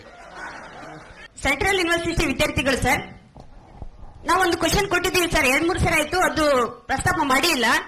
ಅದಕ್ಕಾಗಿ ನಾವು ನೇರವಾಗಿ ಕ್ವಶನ್ ಅನ್ನು ನಾವು ಪ್ರಸ್ತಾಪ ಮಾಡ್ತಿದ್ದೇವೆ. ನಮ್ಗೆ ಈ ಒಂದು ಸೆಮಿನಲ್ಲಿ ವಾಗ್ವಾದ ಬಗ್ಗೆ ಇತ್ತು, ಸಂಖ್ಯಾಬಾಳೆದ್ದು. ಅದನ್ನ ನೀವು ಸಂಖ್ಯಾಬಾಳೆ ನಾಟಕವನ್ನ ಬರೆದಾಗ ಎಂ ಕಲಬುರ್ಗಿ ಸರ್ ಅವರು ಅದನ್ನು ಕರೆಕರೆ ಸಂಖ್ಯಾಬಾಳೆ ನಾನ್ ಬರ್ತೀನಿ ಅಂತೇಳಿ ಬರೆದ್ರು. ಹಾಗಾದ್ರೆ ನಾವು ಯಾವುದನ್ನ ನಿಜವಾದ ಒಂದು ಸಂಖ್ಯಾಬಾಳೆ ಅಂತಾನೆ ನಾವು ಒಪ್ಕೊಳ್ಬೇಕಂತ ಒಂದು ನಮ್ಮೆಲ್ಲರ ಒಂದು ಪ್ರಶ್ನೆ. ಈ ಪ್ರಶ್ನೆಗೆ ಒಂದು ಸರಿಯಾದ ಉತ್ತರವನ್ನು ಕೊಡ್ಬೇಕಂತ ತಮ್ಮಲ್ಲಿ ವಿನಂತಿಯಿಂದ ಎಲ್ಲರ ಪರವಾಗಿ, ಕೇಂದ್ರೀಯ ವಿಶ್ವವಿದ್ಯಾಲಯದ ಕನ್ನಡ ವಿಭಾಗದ ಪರವಾಗಿ ನಾವೆಲ್ಲರೂ ಕೇಳಿಕೊಳ್ತೇವೆ. ಕಲಬುರ್ಗಿ ಅವರೇ ಹೇಳಿಕತ್ತಾರೆ ಇಲ್ಲೇ, ಅವು 2 ಖರೆ ಸಂಖ್ಯಾಬಾಳೆ ಅವ, ಹಿಂಗಾಗಿ ಇದ್ರ ಪ್ರಶ್ನೆ ಏನ್ ಬೇಕಾಗಿಲ್ಲ ಅಂತ ಅವ್ರು ಹೇಳ್ತಾ ಇರೋದ್ರಿಂದ ಈ ಚರ್ಚೆ ಇಷ್ಟಕ್ಕೆ ಮುಕ್ತಾಯ ಮಾಡೋದು ಒಳ್ಳೇದು ಅಂತ ಒಂದು ಪದ್ಯ ಓದ್ತೀನಿ. ಆ ಮರ ಈ ಮರ, ನದಿ ದಂಡೆಯಲ್ಲಿ ಮರ ಇದ್ರೆ 2 ಮರಗಳಿರ್ತವೆ. ಒಂದು ಮ್ಯಾಲಿರ್ತದೆ, ನದಿಯಲ್ಲಿ ಅದರ ಪ್ರತಿಬಿಂಬ ಇನ್ನೊಂದಿರ್ತದೆ. ಆ ಮರ ಈ ಮರ. ನದಿಯ ದಂಡೆಯಲ್ಲಿ ಒಂದು ಮರ, ನದಿಯಲ್ಲಿ ಒಂದು ಮರ. ಮೇಲೆ ನಿಜವಾದ ಮರ, ಕೆಳಗೆ ಬಿಂಬಿಸಿದ ಮರ. ಮ್ಯಾಲಿನ ಮರದಲ್ಲಿ ಚಿಲಿಪಿಲಿ ಪ್ರಪಂಚ ಗೀತಂಗಳ ಕುಕ್ಕಿಡುತ್ತಾ, ರೆಕ್ಕೆ ಅಂಚುಗಳಿಂದ ಎಲೆಗಳ ಮೇಲೆ ಕನಸುಗಳ ಗೀಚುತ್ತಾ ಇದ್ದರೆ, ಕೆಳಗೆ ಬೇರುಗಳಲ್ಲಿ ಚಿಳಿಮಿಳಿ ಮೀನು ಆಳ ಸುಳಿಯುತ್ತಾ, ನೆರಳು ಬೆಳಕಿನ ಬಲೆಯಲ್ಲಿ ಈಜುತ್ತಾ ನೆನಪುಗಳನ್ನು ಕೆರಳಿಸುತ್ತಾವೆ. ತೆರೆ ಎದ್ದಾಗ ಒಂದು ನಡುಗುತ್ತದೆ, ಇನ್ನೊಂದು ನಗುತ್ತದೆ. ಆದರೂ ನೆಪ್ಪಿರಲಿ, ತುದಿಗಳು 2 ಆದರೂ ಬೇರು ಒಂದೇ ಈ ಮರಗಳಿಗೆ. ನೀನು ಒಂದು ಮರ ಹತ್ತಿದರೆ ಇನ್ನೊಂದರಲ್ಲಿ ಇಳಿಯುತ್ತಿ, ಒಂದರಲ್ಲಿ ಹತ್ತಿದರೆ ಇನ್ನೊಂದರಲ್ಲಿ ಇಳಿಯುತ್ತಿ. ತಲೆ ಮೇಲಾಗಿ ಹತ್ತುತ್ತೀಯ, ತಲೆ ಕೆಳಗಾಗಿ ಇಳಿಯುತ್ತೀಯ. ಮ್ಯಾಲೆ ನೀಲಿ ಬಯಲು, ಕೆಳಗೆ ಅದರ ನಕಲು, 2 ಬಯಲುಗಳಲ್ಲೂ ಒಂದೇ ಮೌನ. ಹತ್ತುತ್ತಾ ಗಾಳಿಯಾಗುತ್ತೀಯಂತ ತಿಳಿ, ಆದರೂ ನೆಪ್ಪಿರಲಿ, ಕೆಳಕ್ಕಿಳಿಯುವ ಕರ್ಮ ತಪ್ಪಿದ್ದಲ್ಲ. ಹತ್ತೋದು ನಿನ್ನ ಕೈಲಿದ್ದರೂ ಇಳಿಯೋದು ನಿನ್ನ ಕೈ ಮೀರಿದ್ದು. ಹತ್ತಿದವರು ಸ್ವರ್ಗ ಸೇರುವರೆಂದು ಸುದ್ದಿ, ನಮಗದು ಖಾತ್ರಿ ಇಲ್ಲ. ಮುಳುಗಿದವರಿಗೆ ಪಾತಾಳ ಖಚಿತ, ಬೇಕಾದಾಗ ನೀವು ಖಾತ್ರಿ ಮಾಡ್ಕೋಬಹುದು. ಈ ಕಥೆಯ ದುರಂತ ದೋಷ ಯಾವುದೆಂದರೆ, ನಿಜವಾದ ಮರ ಮತ್ತು ನೀರಿನ ಮರ ಇವೆರಡೂ ಒಂದಾದ ಸ್ಥಳ ಮಾಯವಾಗಿರೋದು. ಅದಕ್ಕೆ ಹೇಳುತ್ತೇನೋ ಗೆಳೆಯ, ಮ್ಯಾಲೆ ಹತ್ತಿದರೂ ತಲೆ ಕೆಳಗಾಗಿ ನೇತಾಡುವುದು ತಪ್ಪಿದ್ದಲ್ಲ. ಮ್ಯಾಲಿಂದ ಜಿಗಿದು ತಳ ಮುಟ್ಟಿ ಮಾಯವಾದ ನೆಲವ ಹುಡುಕಬೇಕು, ಹುಡುಕಿ ಈಸಬೇಕು. ಇನ್ನೊಂದು ಪದ್ಯ, ರೆಕ್ಕೆ ಹುಳು ಅಂತ. ಈ ಅನುಭಾಗಗಳು ಏನು ಒಂದು ಮಾತು ಹೇಳ್ತಾರೆ ಅಂತ ಹೇಳ್ತಂದ್ರೆ, ದೀಪದ ಹುಳ ಮೊದಲು ಅದಕ್ಕೊಂದು ಬರೇ ರೆಕ್ಕೆಗಳಿರ್ತವೆ, ದೊಡ್ಡ ರೆಕ್ಕೆಗಳು. ಆ ರೆಕ್ಕೆಯ ಹುಳ ಹುಟ್ಟುತ್ತದೆ. ಹುಟ್ಟಿದ ತಕ್ಷಣ ಅದರ ಆಯುಷ್ಯ ಎಷ್ಟಂದ್ರೆ ಸುಮಾರು 4-5 ಗಂಟೆ. ಅಷ್ಟರಲ್ಲೇನೆ ಅದು ತನ್ನ ಪ್ರೇಯಸಿಯನ್ನು ಹುಡುಕೊಂಡು, ನಾನು ಮದುವೆ ಆಗಬೇಕಲ್ಲ, ಇಲ್ಲಿ ನನ್ನ ಹುಡುಗಿ ಇಲ್ಲಿ ಅಂತ ಹುಡುಕ್ತದಂತೆ. ಹಾಗೆ ಹುಡುಕಿ ಅದಕ್ಕೆ ಸಿಕ್ಕೋದು ಒಂದು ದೀಪ ಕಂಡ ತಕ್ಷಣ ಇದೇ ನನ್ನ ಪ್ರೇಯಸಿ ಅಂತ. ಆ ದೀಪದ ಜೊತೆಗೆ ಪ್ರೀತಿ ಮಾಡ್ಲಿಕ್ಕೆ ಶುರು ಮಾಡ್ತದೆ. ಅದು ಪ್ರೀತಿ ಮಾಡಿ ನೋಡಿ. ರೆಕ್ಕೆಯ ಹುಳು ಒಂದು ಗಕ್ಕಣಿ ನಿಂತಿತು, ಎದುರಿಗೂ ಒಂದು ಸೊಡರ, ಕಂಡಿತು ಬಂಗಾರದ ಸದರ, ಉರದಂಗ ಸುಖಗಳ ತುದಿ ಶಿಖರ, ದಳದಳ ಅರಳಿದೆ ಬೆಂಕಿಯ ಹೂವ, ತಿರುಗಲಿಲ್ಲ ನದರ, ಹಾರಿತು ಹುಳುವಿನ ಮೈ ಖಬರ. ಏನ ಮಾದಕ ಬೆಳಕಿನಿ ಸುಖ, ಕೆರಳತಾವ ಕನಸ, ಕುದ್ದವ ಹುಳುವಿನ ಮೈ ಮನಸ, ಶಂಗರ ಮರೆತೆನೆಷ್ಟು ದಿವಸ. ಸೂರ್ಯ ಹೋದವು ಮೇರಿ ಬೆಳಕಿನ ಸಿರಿಗೆ ನಮ್ಮ ಚಿತ್ತ, ವಿರಹಕ ಎದಿ ಹೊಕ್ಕಿತು ತುರತ. ಈ ಬೆಳಕಿನಾಳ ಅದು ಎಸೆವಗಾಳ ಮೈ ಸೆಳೆವ ಸೂಜಿಗೆಲ್ಲ ಬೆನ್ನಿನ ಹುರಿ ಬಿಗದವಲ್ಲ, ತೊಡೆಯಲ್ಲಿ ಮಿಂಚು ಹರಿದವಲ್ಲ. ಅಂತರಂಗದ ಶಾಂತ ಸಾಗರ ಕದಕಿ ಹೋದವಲ್ಲ, ಹೊಸದಗೆ ಬಾಯಿ ಬಿಡುವುದಲ್ಲ. ಹೊಟ್ಟಿಯೊಳಗ ಹೊಸ ಲೋಕವಿಟ್ಟು ಹೊಳದೀರಿ ಕ್ಷಿತಿಜದಂಗ, ಕೈ ಮಡಿ ಕರೆಯ ತೀರಿ ನಮಗ ಜೀರ್ಣಿಸಲಾರೆವಿಂಥ ಬೆರಗ. ಮುಳುಗೆ ಮುಳುಗೆ ನಾ ಹೇಳಬೇಕ ನಿಮ್ಮ ಬೆಳಕಿನಾಗ ಮೊದಲ, ಇಲ್ಲವೇ ನುಂಗಬೇಕ ನಿಮಗ. ಹಾರಿ ಹಾರಿ ಹೌ ಹಾರಿ ಏರಿ ಸರಿ ಮಿಂಚ ತಾವ ಸೊಡರ, ಸೊಡರಿನ ಮ್ಯಾಲ ಹುಳದ ನದರ.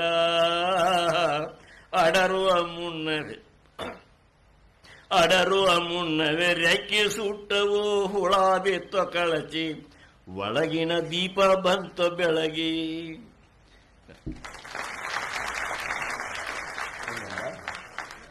ಇಲ್ಲಿ ನಮ್ಮೂರಿನಲ್ಲಿ ಒಂದು ಕತೆ ಹೇಳ್ತಾರೆ.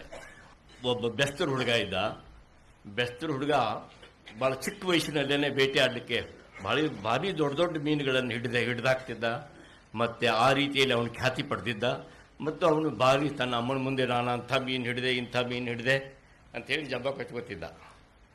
ಒಂದು ದಿವಸ ಯಾರೋ ಒಬ್ಬ ಸನ್ಯಾಸಿ ಬಂದರೆ, ಹುಣ್ಣಿಮೆ ದಿವಸ ನದಿ ಆಚೆ ದಂಡೆಯಲ್ಲಿ ಚಂದ್ರ ಬೆಳ್ಳಿ ಮೀನಾಗಿ ಈಜಾಡ್ತಾನೆ, ಹೋಗಿ ಹಿಡ್ಕೊಂಬಾರ್ಲೆ ಅಂತಂದು. ಹೋಗ್ತೀನಿ ನಾನೇನು, ನನಗೆ ಸಿಗೋದು ಮೀನಾ ಅಂತ ಹೇಳಿ ಹೋಗ್ತಾನೆ. ಹೋಗೋ ಮುನ್ನ ತಾಯಿ ಜಬ್ಬ ಕಚ್ಕೋತಾನೆ.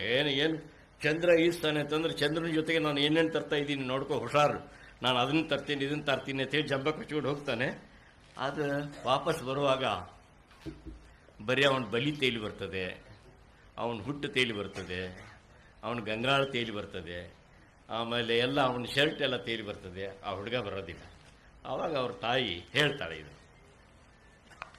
ಬಿಸಿಲ ಗುದುರೆಯ ನೀರಿ ಹೋದ ಕೈ ಮೀರಿದ ಚಂದಿರನ ಬೇಟೆಗೆ ಹೋದ, ಬೆಳ್ಳಿಯ ಮೀನಾಗಿ ಬೆಳದಿಂಗಳಲೇದುವ ಚಂದ್ರನ ಹಿಡಿಯುವೆನಂದ. ಬಿಸಿಲ ಗುದುರೆಯ ನೇರಿ ಹೋದ, ಹಾರುವ ಧ್ವಜದಂಥ ಪೊಗರಿನ ಬಾಲಕ ಮುಗಿಲಿಗೆ ಅಗರುವೆನಂದ. ವಾದ ಆಕಾಶದಂಗಳಕ್ಕೆ ನುಗ್ಗಿಲಗೆಯ ಹಾಕಿ ಸೂರೆ ಮಾಡುವೆ ಸಿರಿಯಾನಂದ. ಹೋದ ಕಣ್ಣಿಗೆ ಬಣ್ಣಗಳ ಬೆತ್ತುವ ಕನಸಿನಲಿ ನಿನ್ನ ಮುಳುಗಿಸುತ್ತೇನೆ ಅಂದ. ಹೋದ ನಿನ್ನ ಮುಳುಗಿಸುತ್ತೇನೆ ಅಂದ. ಬಿಸಿಲ ಗುದುರೆಯ ನೀರಿ ಹೋದ, ಅಂಬಾರದಾಚೆಯ ರಂಭೀರ ನಾಡಿಂದ ಬಾಡದ ನಗೆ ತರ್ತೇನಂದ. ವಾದ ಚಕ್ಕಂದವಾಡುವ ಚಿಕ್ಕೆ ತಾರೆಗಳನ್ನ ಉಡಿ ತುಂಬ ತರುತ್ತೇನೆ ಅಂದ. ವಾದ ಸೊಕ್ಕಿದ ಚಂದ್ರನ ಸಭ್ಯನ ಮಾಡುವೆ ಪಳಗಿಸುವೆ ದೇವರ ನಂದ. ಹೋದ ಪಳಗಿಸುವೆ ದೇವರ ನಂದ. ಬಿಸಿಲ ಗುದುರೆಯ ನೇರಿ ಹೋದ, ಪಾದಾವ ಬಾರದೆ ಕಾತರ ತಾಳದೆ ಕಣ್ಣ ಹಡದೆಯ ಹಾಸಿ ಕಾದೆ ಕಾದೆ ಬಂದೆ ಬರುತ್ತಾನಂತ ಆಕಾಶದಂಗಳದ ಒಂದಾರೆ ಹೂ ತರುತ್ತಾನಂತ. ಭ್ರಾಂತ ಯಾರು ಪೇರಿನಲಿ ದಾರಿ ತಪ್ಪಿದನೇನೋ ಕಂಡಾರೆ ಕಳಿಸಿರೆ ತಿರುಗೆ. ಆ ಬಾಲನ ಕಂಡಾರೆ ಕಳಿಸಿರೆ ತಿರುಗೆ. ಬಿಸಿಲ ಕುದುರೆಯ ನೇರಿ ಹೋದ ಬೆಳ್ಳಿಯ ಮೀನಾಗಿ ಬೆಳುದಿಂಗಳಲಿ ಜುವ ಚಂದ್ರನ ಹಿಡಿಯುವೆನಂದ ಬಿಸಿಲ ಕುದುರೆಯ ನೇರಿ ಹೋದ.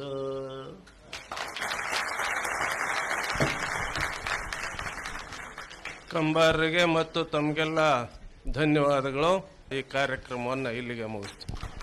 ಸಾಹಿತಿಯೊಂದಿಗೆ ಈ ಸಂಜೆ ಕಾರ್ಯಕ್ರಮದಲ್ಲಿ ಭಾಗವಹಿಸಿದ ಚಂದ್ರಶೇಖರ್ ಕಂಬಾರ್ ಹಾಗೂ ನಿರ್ದೇಶಕರಾದ ಮಾಧವ್ ಕುಲಕರ್ಣಿ ಅವರಿಗೆ ಧನ್ಯವಾದಗಳು.